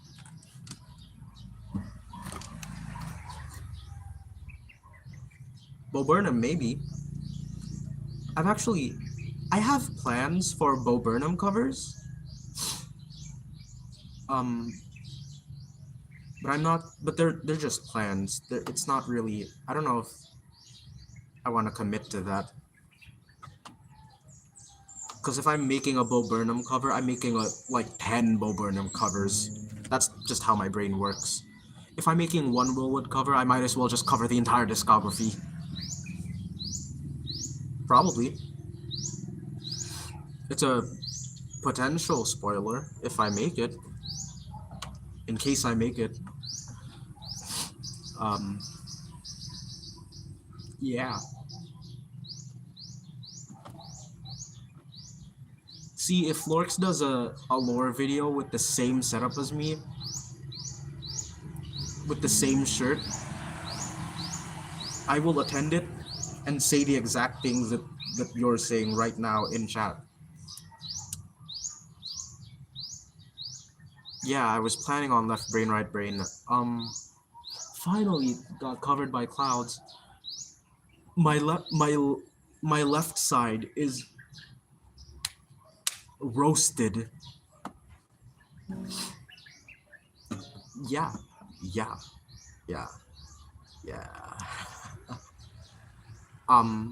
Bo Burnham, Jack Stauber, Jazz Emu. You don't know who Jazz Emu is, but Jazz Emu is really good.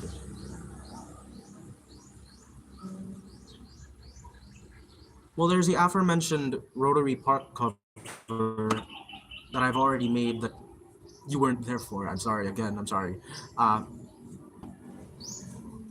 That I still have to upload. From Not a Trampoline, I guess you could count We're Gonna Win, but also I'm not particularly interested in covering Not a Trampoline songs. I've only listened to Rat by Penelope Scott. It's the Penelope Scott song. I haven't listened to other songs by her. But yeah, I don't... Flamingo, maybe. I could cover Flamingo someday. I really like Flamingo. I don't know who Sketch 3D is. No, that's an album. That's the album by Andrew Horowitz. I'm dumb. I should check it out. Yeah, I've listened to Sketches 3D. It's good. But I don't think I want to cover any of the songs there. Miss Melody, maybe. Hey You, maybe. I love Flamingo. It's so good. And I feel like I could do a really good Flamingo cover. If I had an idea for it, if I had a specific concrete idea for how it would go, a Flamingo cover would be fire. Yeah.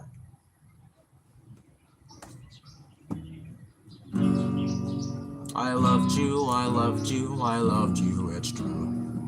I wanted to be when you what you do. Yes, I have explained the lore. You bought it, it's true. I'm so stupid. I feel abused. I feel so used. I feel so used. Take me to the moon. Cause I feel so... Yes, I've explained all of the lore.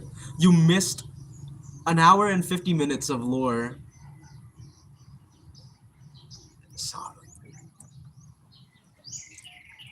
Sorry.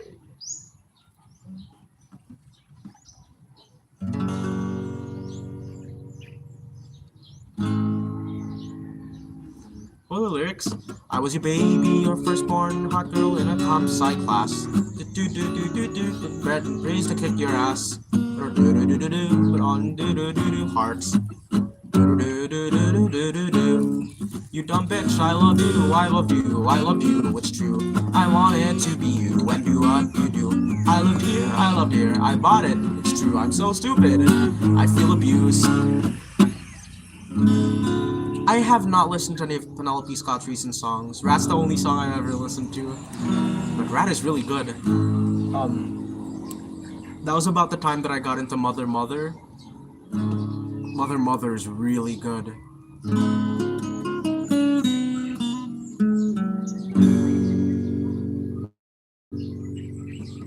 I'm more likely to do a Mother Mother cover than a Penelope Scott cover.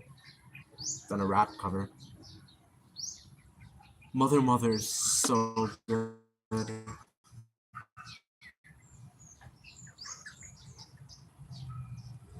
You know what? I'll write that down.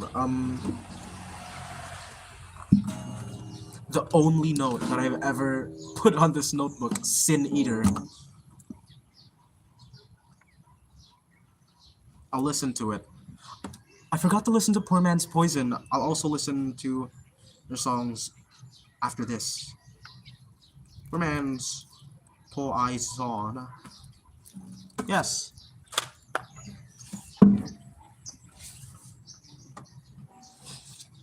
What's a good Mother Mother song?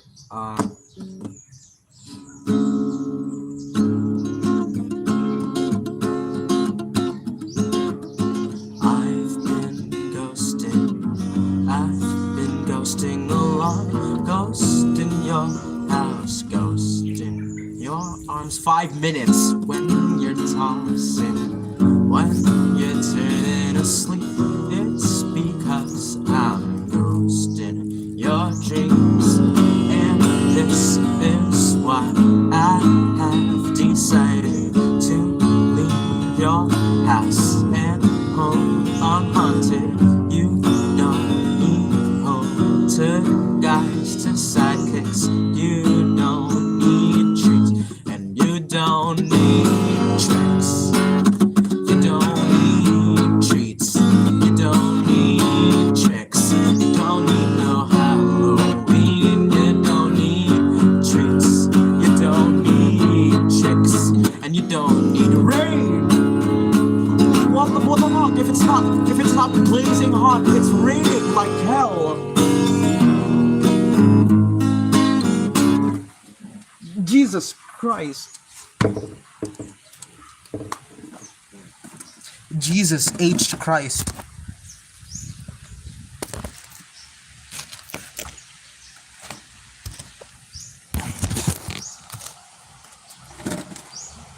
Weather. I love it. Yeah. Hayloft is the Mother song, I believe. Body, probably. But I haven't listened to a lot of Mother songs. They're very... You can see the raindrops, but it's... yeah. My knowledge of Mother is very cursory. So, yeah. We have... I haven't listened to AJJ. I don't know AJJ. Jiraiya. I've listened to one Jiraiya song, and that... It was Enter something. And I only listened to it once, and I listened to it last night, and I was like, oh wow, Jiraiya really sounds like Johnny Jash. I can feel the Johnny Jash vibes. I'll add that to the list. Problems and Ride the Cyclone.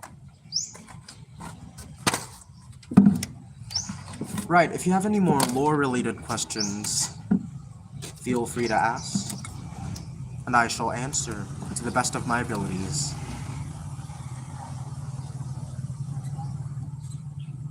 And Ride the Cyclone. Right. Literally any question that isn't a joke question. I'm sorry, Valleys. I can't answer if Pink has Skibbity Ohio Riz.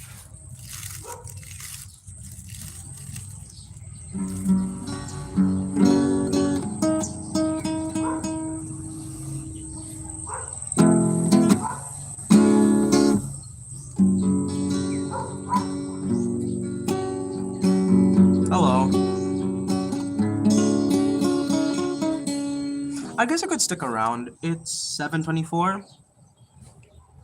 We can sing songs. Why not, right? What's Pink's hair routine? She doesn't have one. She wakes up and goes to sleep, not touching her hair at all. She'll scratch it, maybe. She scratches her hair. That's my... Yes, that's canon now. Pink scratches her hair a lot. Because of the dandruff. Because she doesn't take care of her hair.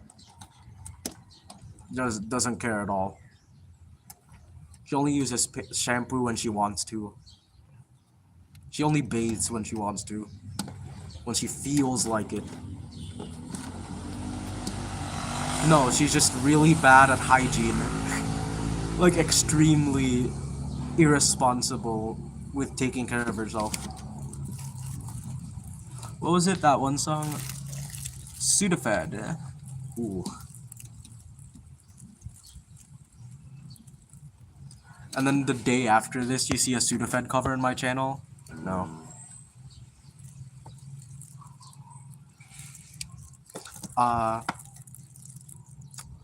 Do you mean dummy as in like a mannequin, or dummy as in dumb? What's something very noteworthy? Notes.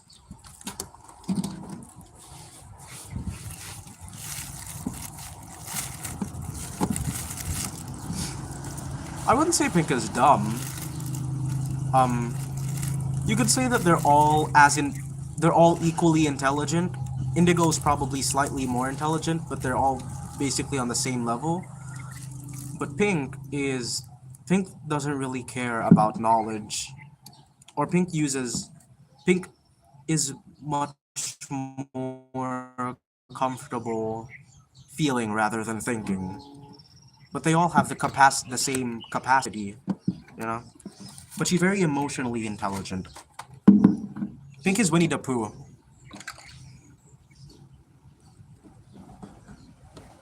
Pink is like your stereotypical hippie. She'll do whatever the hell she wants to. No, hippie is a bad example. Pink is... Yeah, she just does whatever she wants to.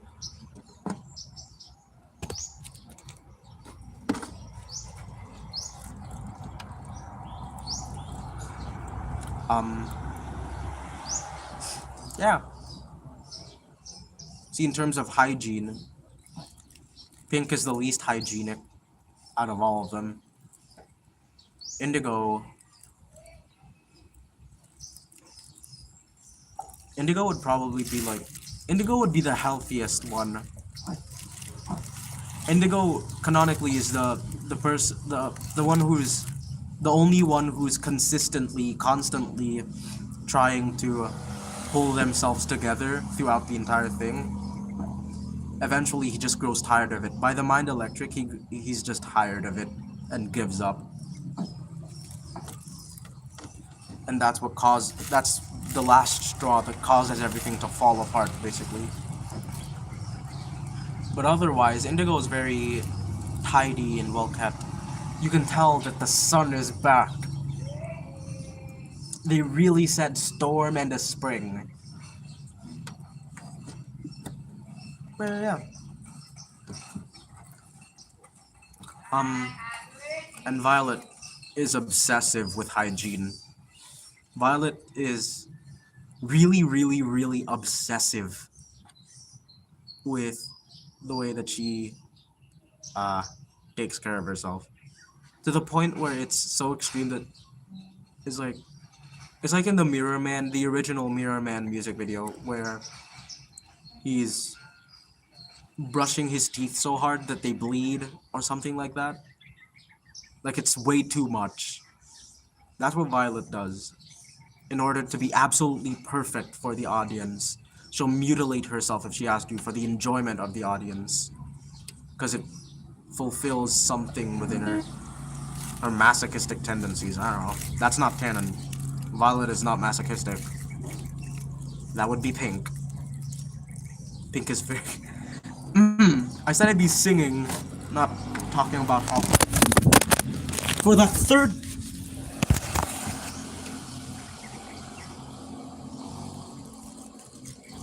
Good morning. Hello. Hi. The wind is howling like this swirling storm inside. What are their favorite songs? Well, Violet's favorite songs are her own songs. I don't think Indigo would have a favorite song. And Pink probably just depends on her mood at the moment. It was the wind. It just suddenly blew my phone. Frozen covers? I could do the Frozen soundtrack right now. In fact, that's what I'm going to do. That's what I'm going to sing right now. I'm two-faced right now, the way my... Uh,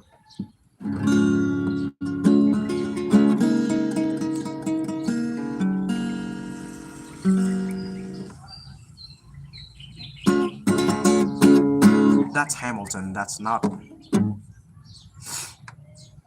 I'll play Jack Stauber and Frozen, alternating between each other, because that's fun.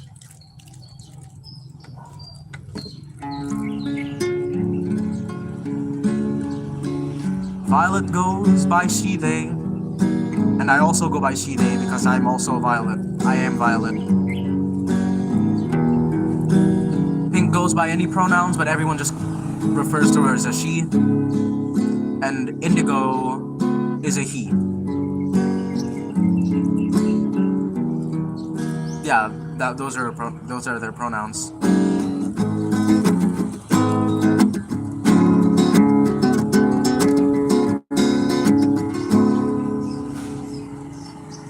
So here's a question for you.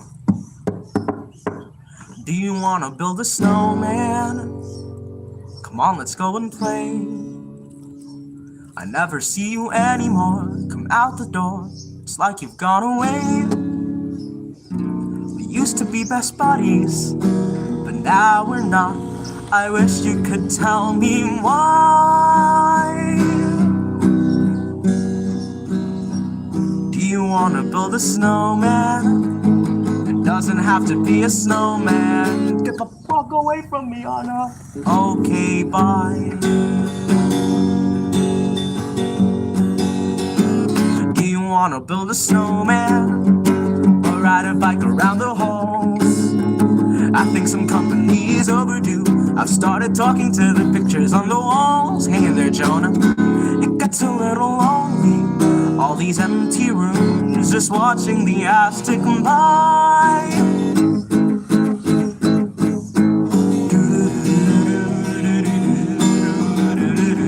I have to go. I forgot the rest of the lyrics.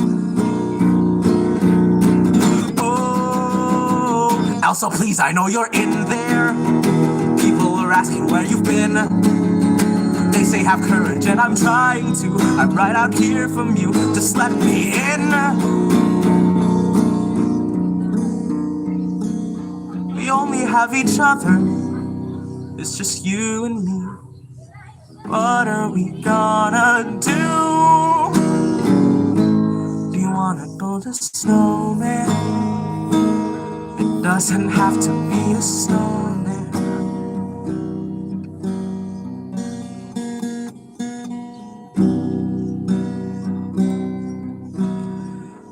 Okay, bye.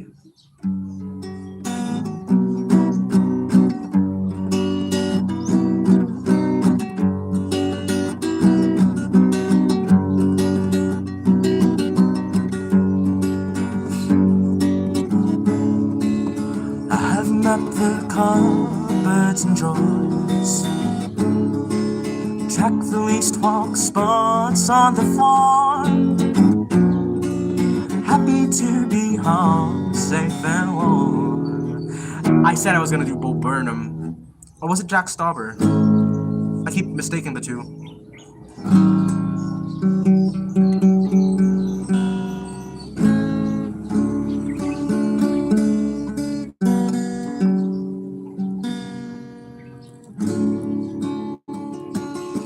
What's another good Frozen song?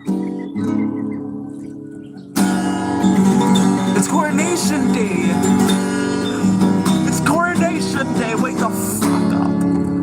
The window is open, so is that door.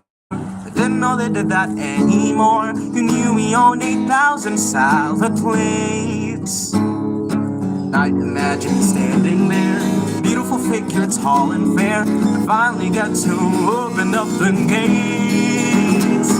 They'll be laughing, talking all evening. It'll be totally bizarre. Nothing like the laugh I've led so far. They turn me down, now I live my nightmare. Gotta be seen by someone out there. Now I sit here in reflection chamber, fixing myself for the world's new savior.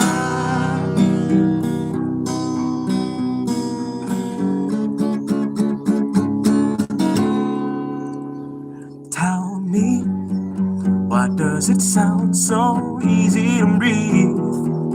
On TV, I can't see why it sounds so easy to breathe. I'm popular here, they all sing to me. I need a salesman, they want my soul clear. They fight over me like dogs, and the girls are singing. They dance too, I assume. They want my soul as well. I need that smoke clear. What the hell is taking you high? And won't you tell me, why does it sound so easy to breathe? On TV, I can't see why it sounds so easy to breathe. On TV, and won't you tell me, why does it sound so easy to breathe? On TV, oh won't you tell me, why it sounds so easy to breathe? On TV.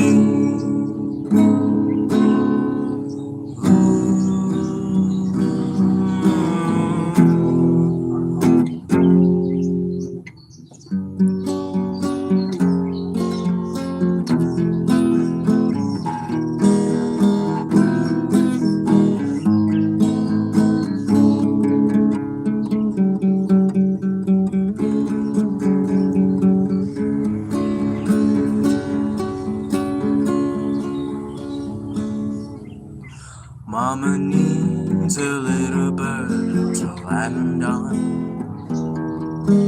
Mama needs a little girl to take good care.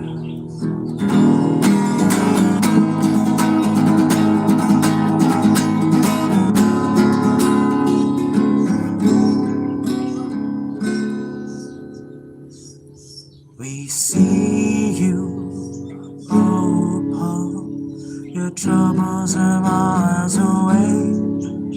We see you, oh Paul, and in our arms you'll stay.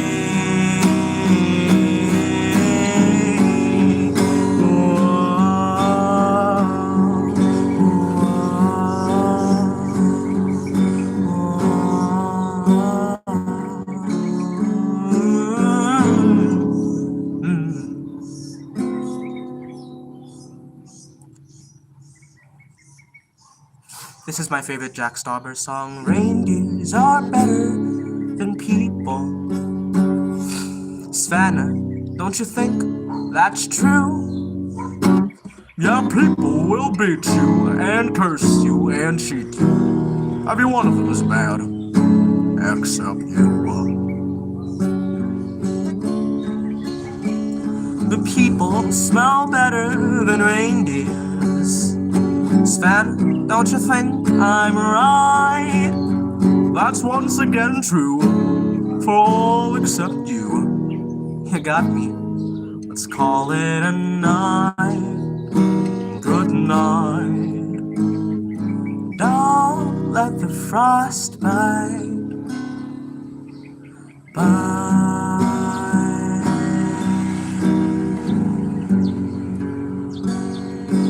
I don't even know the Skippy Toilet song. Unlike you, I'm cultured. Like milk, I'm cultured.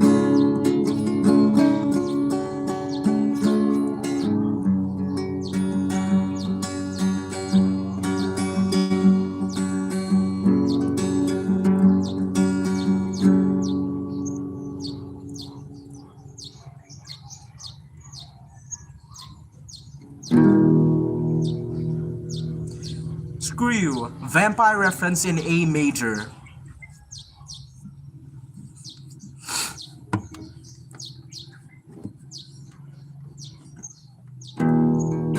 Hello. This is Vampire reference in A major. Well, here we go, I'm turning over the same old leaf again. The seraphim on my shoulder whispering, please don't turn your head. So if it weren't for the everything, then anything could happen. If you still need me, come and find me in my coffin. Girl, I guess you're just my style. You know I dig you like a tune. And I'm sorry for the everything. And all I've asked of you is please squeeze it in rhythm, prevent my heart from stopping. If you still need me, come and find me in my coffin. If you need me, I'll be in my coffin. You could come knocking, and I raise hell for you. So if anybody needs me, I'll be in my coffin. I'll be up there walking back from the dead for you. At 5 Nights at Freddy's 3, I'll hunt you down and you will see you'll burn alive when you hit night 5. At 5 Nights at Freddy's 3, oh, alright, built just for me, you did. Damn, DA Games was a while ago. Do-do-do-do.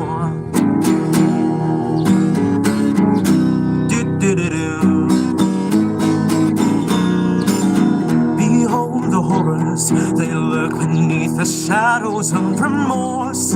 You wouldn't know, of course, but I force a new judgment day. On this day you won't repay your respects to all that may lurk in between your mind and mankind. So have a seat and grab your light.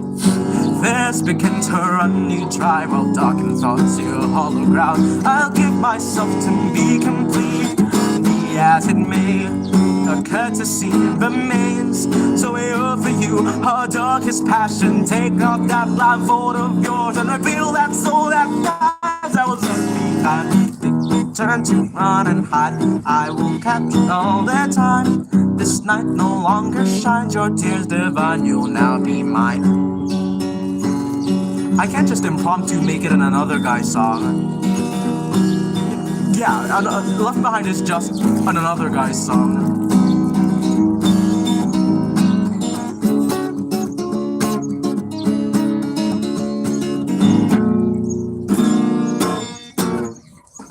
What's another good DA game song? I forgot the lyrics to Build Our Machine, so I'm not doing that.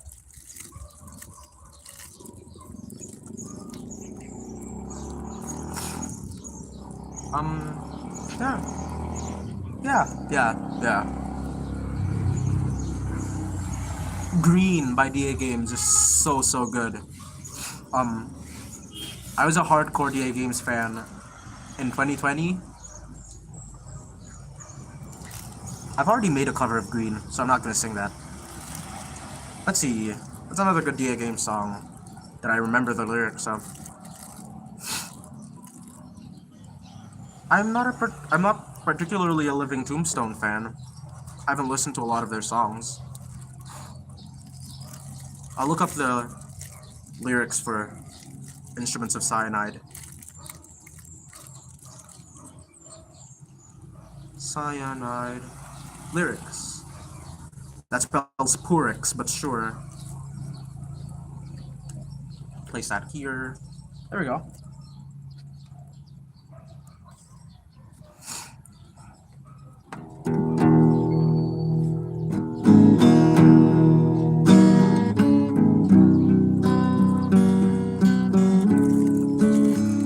mind that it's been 3 years since I've heard instruments of cyanide, so it may be inaccurate.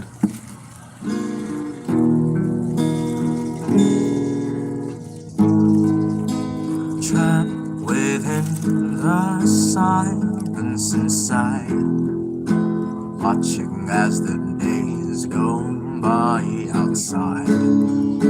All this replacing, discarding my face in this hollow tune. The fall of the idol will tear us limb from limb, to where wondering was a sin, so where nightmares can begin. This life didn't choose us, it chose to consume us. Too ready for the day we march with red beneath the sway. Dark nights are upon us, black magic slays on the chorus, for the choir's in tune with an angel, for sight of the broken chain us, make her defeated, combine us, then sorrow and blindness will follow the path of freedom can't rejoin us now. We bow before a fake, for goodness sake, where's the pride when we needed it to carry away? Decay has derailed, now she walks leaving trails of the damned.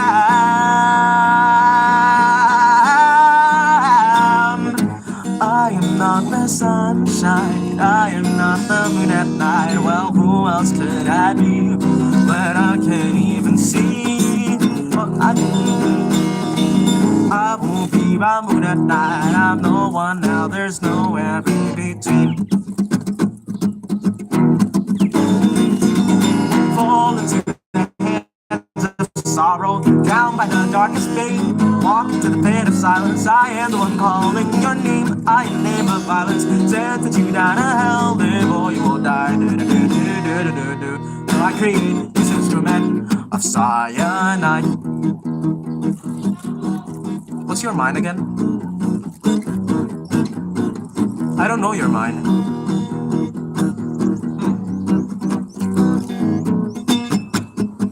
They sent you a letter to come back home to play with your estate. Fun time has been gonna play. Watch as we really meet our do. My songs and my covers are like my songs. Don't eat ass in the halls. Don't eat ass in the hall. I don't like that song. I hate that song with a burning passion. You can tell because those are the only lyrics that I remember, so you're spared. I hate that song so much. It's disgusting.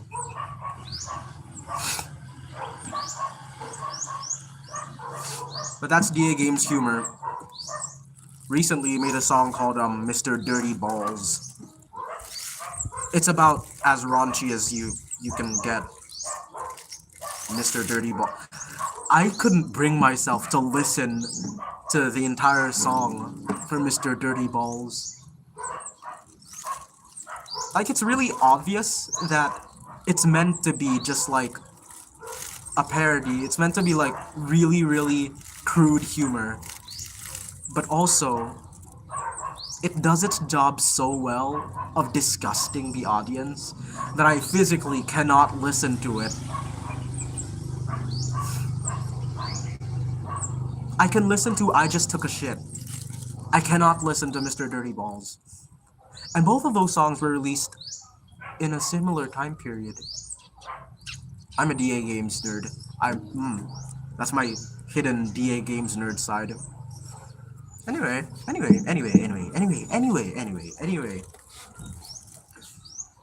Yes. We've got 10 minutes. What do you want me to sing? This was supposed to be 1 hour and 30 minutes long. I went an hour later. That's for you, Atlas, because you arrived late because you were too busy carrying the earth or something. /NM. Who's Johnny Cash? I have no idea who you're talking about. Like Johnny Cash?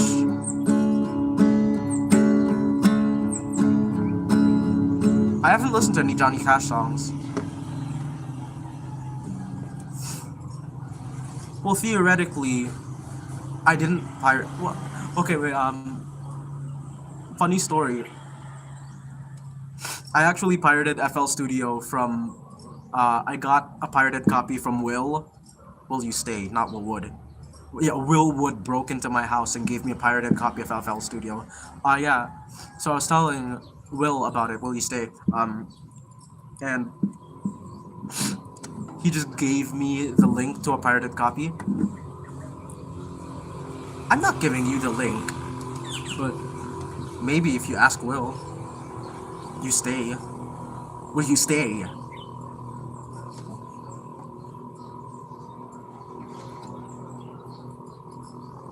The only Jiraiya song I've listened to is just the one song I listened to last night that I mentioned last time. Fine, I'll give you the link. If I can find it. But yeah. Yeah. Yeah. Yeah. Yeah. Yeah. Hindi ko naman kasi nakita kasi it's like, kung Soundtrap gets worse with every single update. They add something that's cool, and then they make it premium only, and then they add 7 more updates that are horrible. Yes, I have a Discord server. It's linked on my channel. On my channel page. By the links, you can see a Discord channel invite. Discord server invite. I should promote my Discord server more often, because I feel like I'm not doing that job properly. It's been there the entire time, yeah. Yesterday, I've actually been discussing some of the lore with Valleys. You have premium? God.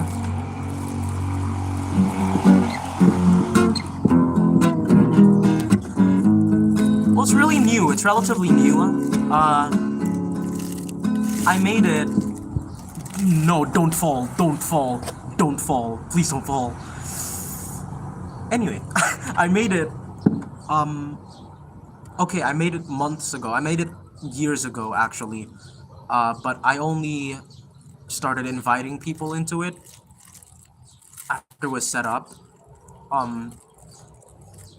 I sent the first invite link publicly through the Willwood Week 2 video, the mega video, the compilation video, the full album video, the etc. video.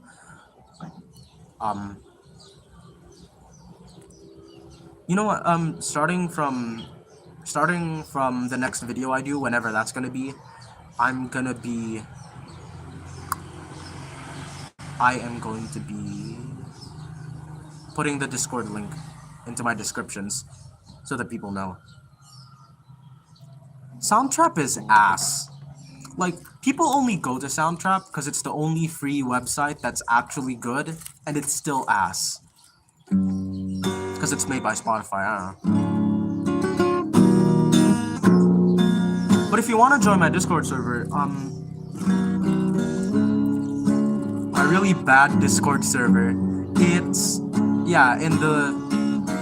on my channel page. It's also on the Willwood Week 2 full album video. It's linked there.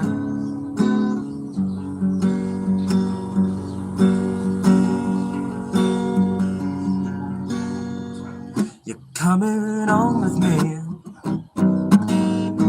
We can both feel there's an alchemy, yeah. But when we get down to it, I sense a softness in my anatomy down below.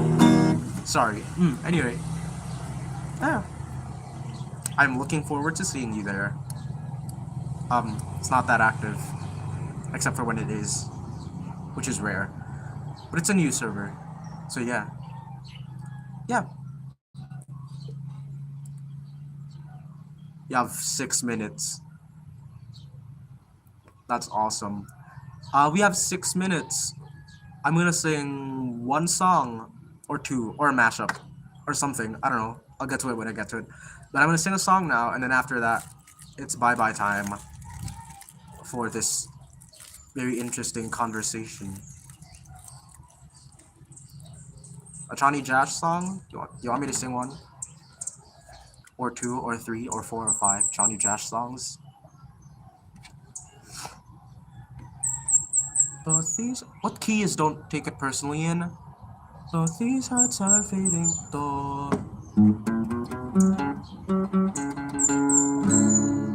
D minor. Interesting. A state of indecision. Ah! So Don't Take It Personally starts off in D minor, and then it modulates to C minor. And then it goes back to D minor. That's why it hits that A high note. Interesting. Very cool.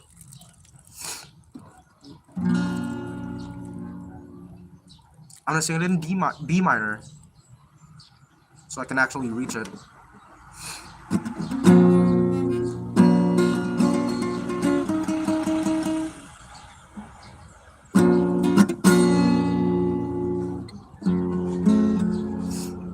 I haven't listened to the before yet. Well, I've listened to it. I've listened to the before once.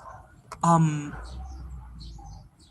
none of the songs kind of resonated with me, so I didn't listen to it again. So, sad. I'm just not a before fan. The before fan. I feel like if he remastered more of those songs, I'd probably like them more. If it was like touched up or something. In its current state, they're okay. But they could be better. They could be better. I feel like Shawnee could make a better version of all of those songs. If he had the idea to make the better version of those songs. Motivation too. I have vague memories of liking Pit, but I have no idea what it sounds like now. But yeah.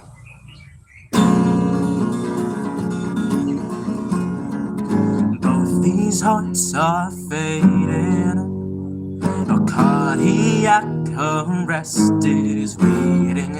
Now I'm not much for painting, but there's no more time for negotiating. Each vessel's blood's cascading. Ignore the piles of pencil shavings. I can't quite get the shading. Perhaps a drink or 10 will save me. I'm so tired of feeling this. I'm so tired of what's drawn in my head. So I'll take these hallucinogens just to forget about when he said they can surrender your heart, but it won't be enough. Don't take it personally, I'm afraid of love. The state of indecision. Am I the culprit or the victim? Now all the love I've given is flowing through this black ending. A mass of small incisions on a canvas not built for precision. If the drugs aren't in my system, then what the hell has blurred my vision? I'm not sure if it's permanent, but if it is, then I might as well be dead. I don't wanna get hurt again, but I remember the time she said you can surrender your heart, but it won't be enough. Don't take it personally, I'm afraid of love. So just keep playing your songs and I'll keep calling your bluff. Don't take it personally when push comes to shove. Oh, white as snow. My wrist and my heart, where you kissed pulled apart till it burns like charcoal.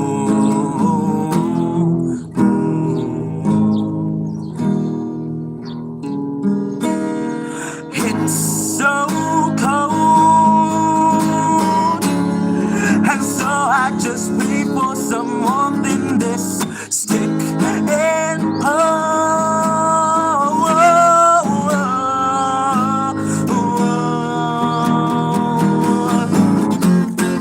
so I surrender my heart, I need to own the right stuff. Perhaps what's burdened me won't quite be enough, so I keep sketching my songs and keep on tuning my brush till time is worth and me deserving of love. You can surrender your heart, but it won't be enough. Don't take it personally, I'm afraid of love, so just keep playing your songs and I keep calling your bluff. Don't take it personally when push comes to shove.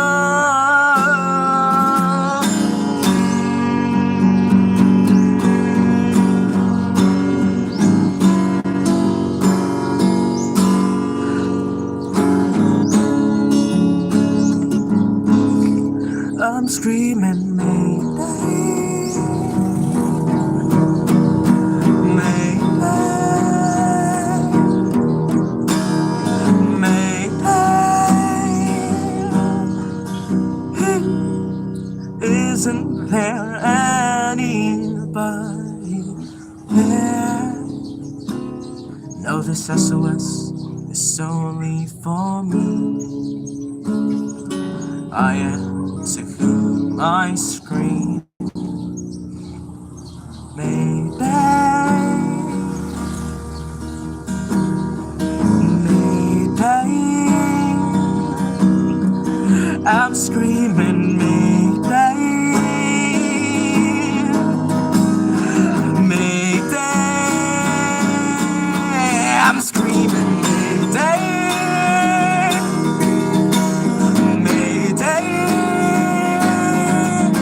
It's Mayday, Mayday. Isn't there anybody there? It's actually Don't Take It Personally.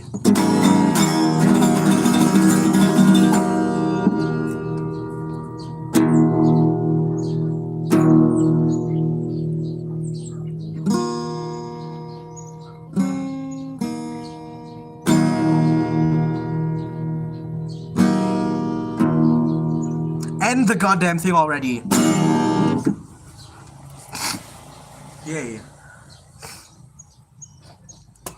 What's on Hilo again? I haven't listened to the album, so I wouldn't know what's on it. But yeah, I guess I'll do one more song. I keep saying that. This is the last song. This is the last song. Thank you. Mayday is so cinematic, and that's why I love it. Mayday and Dream are really cinematic, and that's why they're my favorites off of their respective albums. Dream is so good. The textures in Dream are so very potent. Like, I've gone too far. I've gone too far. I've gotten cornered around the bend. It's so good. It's so good. Everything about it is screaming, yeah. Compelled by Hindsight is cool. I think it's okay. That's my favorite CJ song. Well, you know my favorite CJ original song would be Don't Take It Personally. But my favorite CJ cover is hard to pick from.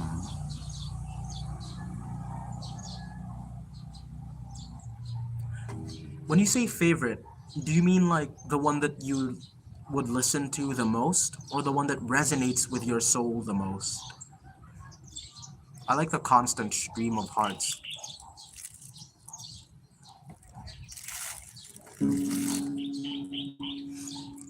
If it's the first one, then it'd probably be if it's for most listened, it'd probably be Shut Up You're Stupid or Savages. Those are also the ones that I sing along to the most. Ooh, I really want to cover those right now. Those are the songs that I'm gonna sing as my last songs right now. For the one that resonates with me the most, it's either "Grew on Me" or "Not Perfect." Yeah.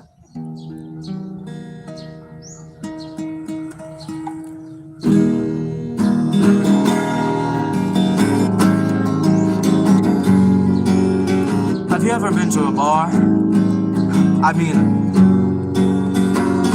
but the people there, let me tell you, they reach a palm, lead you on, tell you everything you need is gone. That energy you're feeding on, he does his best impression of me.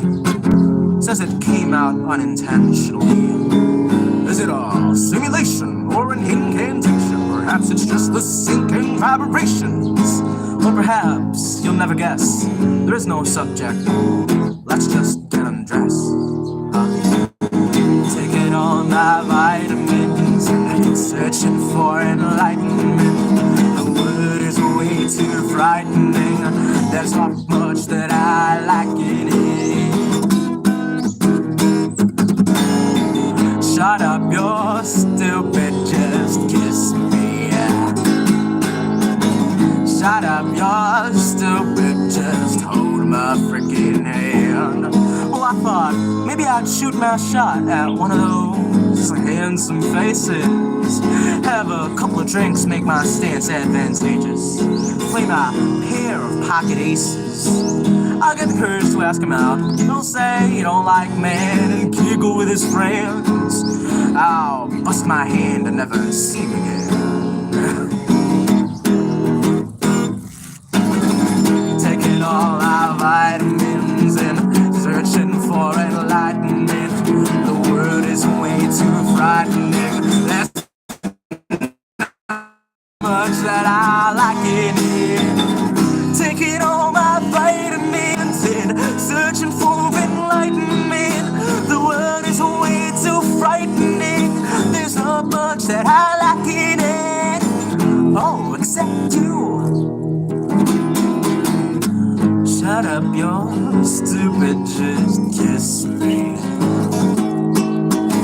Shut up, you're stupid, just hold my freaking hand. Shut up, you're stupid, just kiss me. Shut up, you're stupid, just be my freaking man. Can't keep my mind off of that kind of love. Sitting on a sidewalk, getting hot still. Can't keep my mind off of that kind of love. Drinking through the night, dancing till light comes up.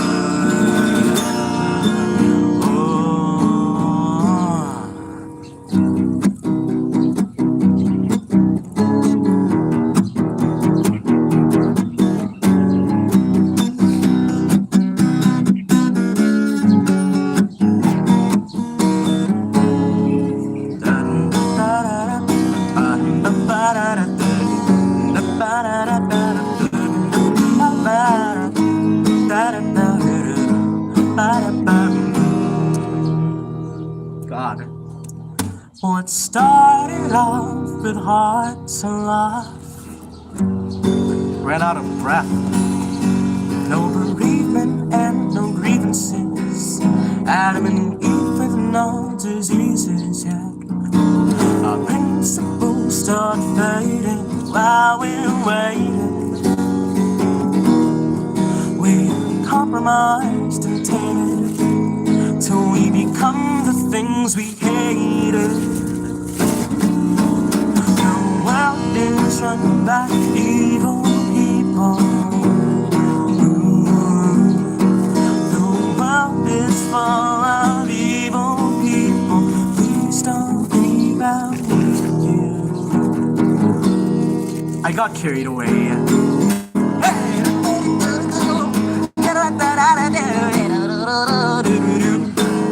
Anyway, it's funny that I was ordering a frappuccino with some pumpkin spice. Scrolling through the pictures of some people that I didn't really like. Out with every species from dinosaur to seaweed. Peace, love, high five, free Wi-Fi. Out with every species of any bitchy. Peace, love, high five, free Wi-Fi. I was just standing in the store. I have forgotten what I started looking for. There must be something, there really must be something I can buy to make this feeling go away. There must be somewhere, there really must be somewhere to get high and make this feeling go away. Somebody sell me something, please somebody sell me something. I am numb and I feel nothing from the jump, my heart is pumping. Somebody tell me something, please somebody tell me something that is comfortable and loving. I am numb and I feel nothing. Savages, condensation and damaging the axes and balances of the outlier images. Savages, who cut us down into bandages. Savages, colorings and marriages. I don't understand when we were holding hands and stretching and I hold our hands. Recycling our soda cans and holding giving over chance. I don't understand. We were holding hands and stretching in yoga pants and holding giving over chance. I don't understand.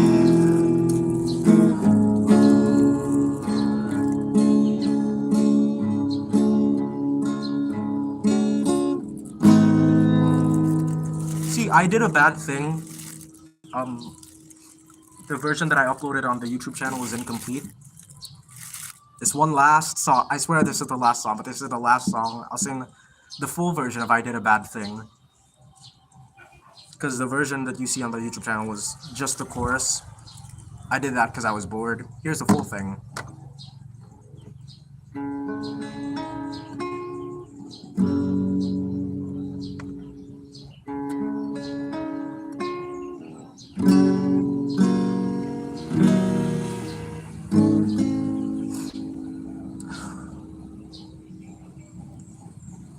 I did a bad thing, and I've got to tell you.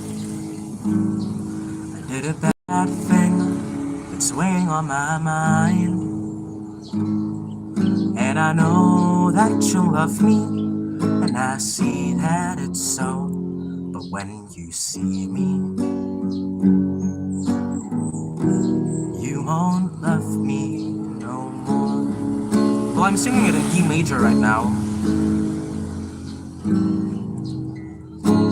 Back then, I wanted to tell you, but it wasn't as easy as I thought. Cause my throat starts to tighten and my voice starts to crack, and I keep thinking, you won't love me no more. I'm not what you think I am. I'm lost and I'm scared. I'm not asking for forgiveness, not asking for your love, 'cause I know you won't love me no more.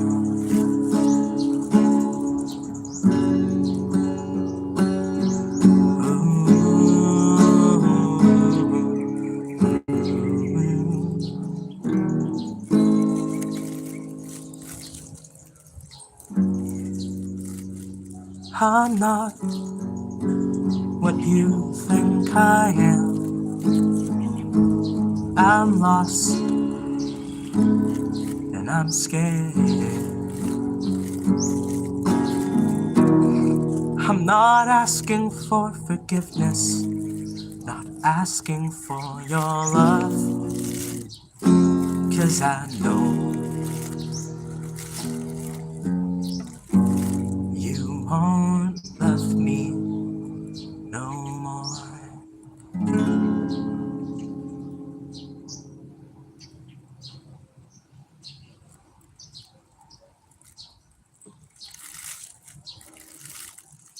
That was I Did a Bad Thing by Anry Studios, Anry Music, Anry or just Anry. If you like this video, I'm not doing that again. I listen to Bill Wirtz. I like Bill Wirtz. Bill Wirtz is a good person. He also just did a bad thing. Just did a bad thing. I've ruined everything. But the things I've ruined me. I was gonna make a cover of Money by Bill Wirtz. Because I really like Money. The song Money by Bill Wirtz. Also the song Money by Jazz Emu. Is also something that I wanted to cover. That I want to cover. But yeah. Thanks for tuning in. I don't know what tempo it's in. It's just like slow, I guess. But yeah, thanks for tuning in to this 2-hour and 50-minute long lore rant. What's my favorite cover out of all the covers I've done? Good question. It changes because my covers are always improving. That's a rule with me. I always want to make my next work better than the previous work. I think for now, my favorite cover would be Color Theory. It's good. Like, it's that good. We're Gonna Win is also a really good one. I love We're Gonna Win.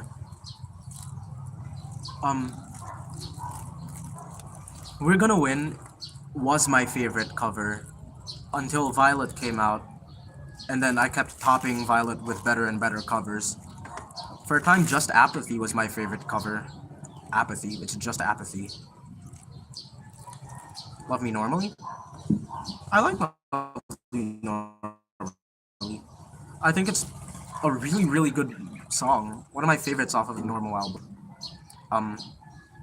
I did opt to use his instrumental for my cover, but I decided to just use this guitar instead, because it's, I don't know, it feels more raw and emotionally powerful that way.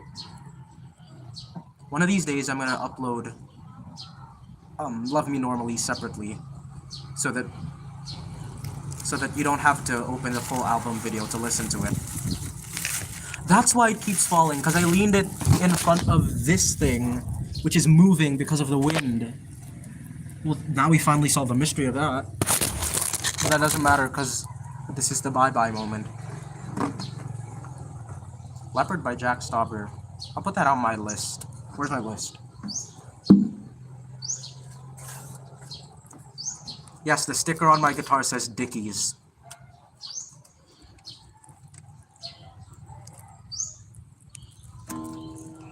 There are lots of jokes about that. Right, the Discord link, am I right? Thank you for reminding me. Oh no, the link to the FL Studio Pirate. I'll have to search me and Will's DMs. If it's not there, don't blame me.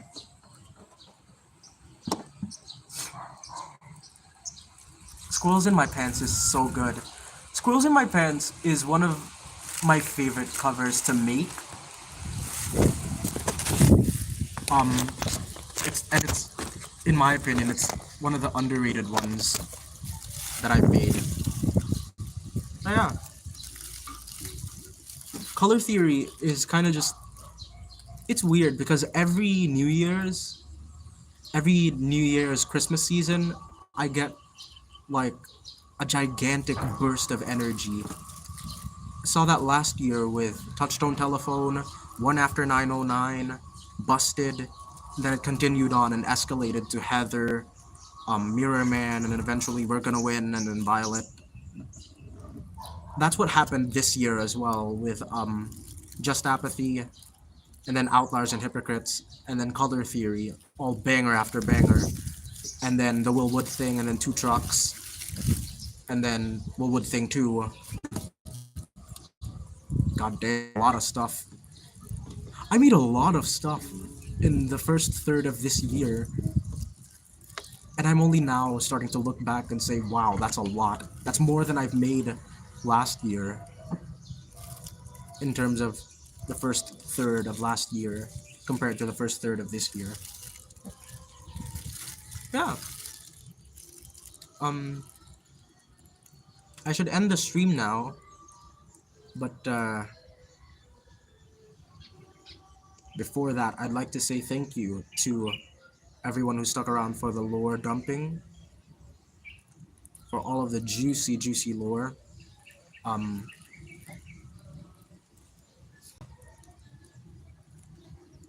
how did I feel? It's weird. Like I first saw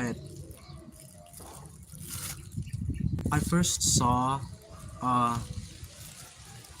the comment on "We're gonna win," and then I started squealing, and then I couldn't stop thinking about it for like the next 2 days afterwards.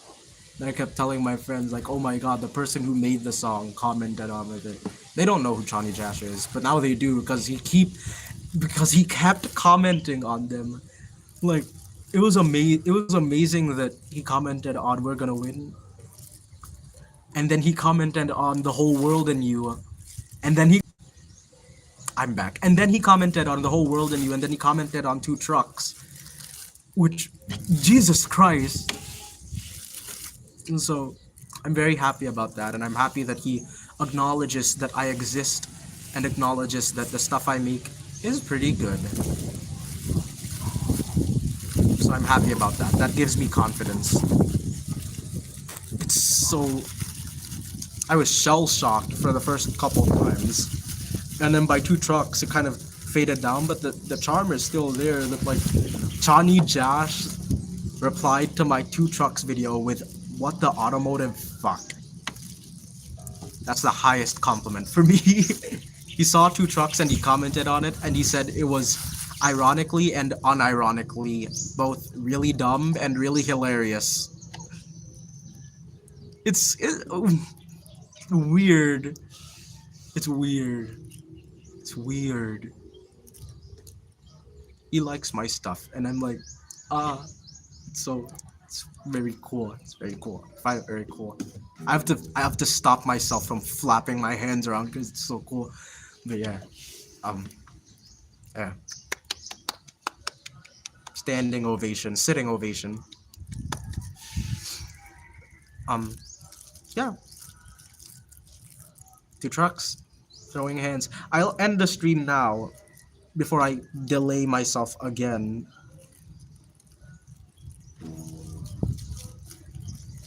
The time for questions was 30 minutes ago. I'm sorry. The Just Apathy mashup. Johnny Hall actually contacted me beforehand asking if they could get my acapellas for the song, and I said, "Oh my god, holy shit. Yes." Wait, no. No. It was right. I heard that they were going to make it. I think it was on Blake Tanosha's server, and then I came to them offering my acapellas to them for that cover, for that Just Apathy mashup. And then it happened, and I was like, really, it was like, wow. It was a big wow moment. Yeah, so that's the end of the stream. Again, thank you, etc. Take a shot every time I say etc. Goodbye. For real now, because it's been 2 hours and 55 minutes since 5:30 started, and now it's 8:24. It's 8:24, Jesus Christ, I have to go. I have errands to run, I have chores to do, I have places to be. Goodbye. And I will see you. I won't, because you're a PNG on a screen, but I'll see you in the next one. I don't know when the next one's gonna be. It's not gonna be in 2 days, because I've noticed that this one was 2 days apart from the last one, and the last one was 2 days apart from the first one. So don't expect another one in the next 2 days. It's just gonna be like, I think I'll do weekly streams from here on out. Say every Saturday or every Sunday. Sounds doable, right? We could tap. We could chat and talk. And yeah, that's it. If you learned something from this lore dump slash jam session, thank you. If you know any other people who are confused about the lore, show them this video, because the confusion is abundant. So yeah. And I think Valleys is making a video trying to theorize on my lore. So this video, this live stream, is going to be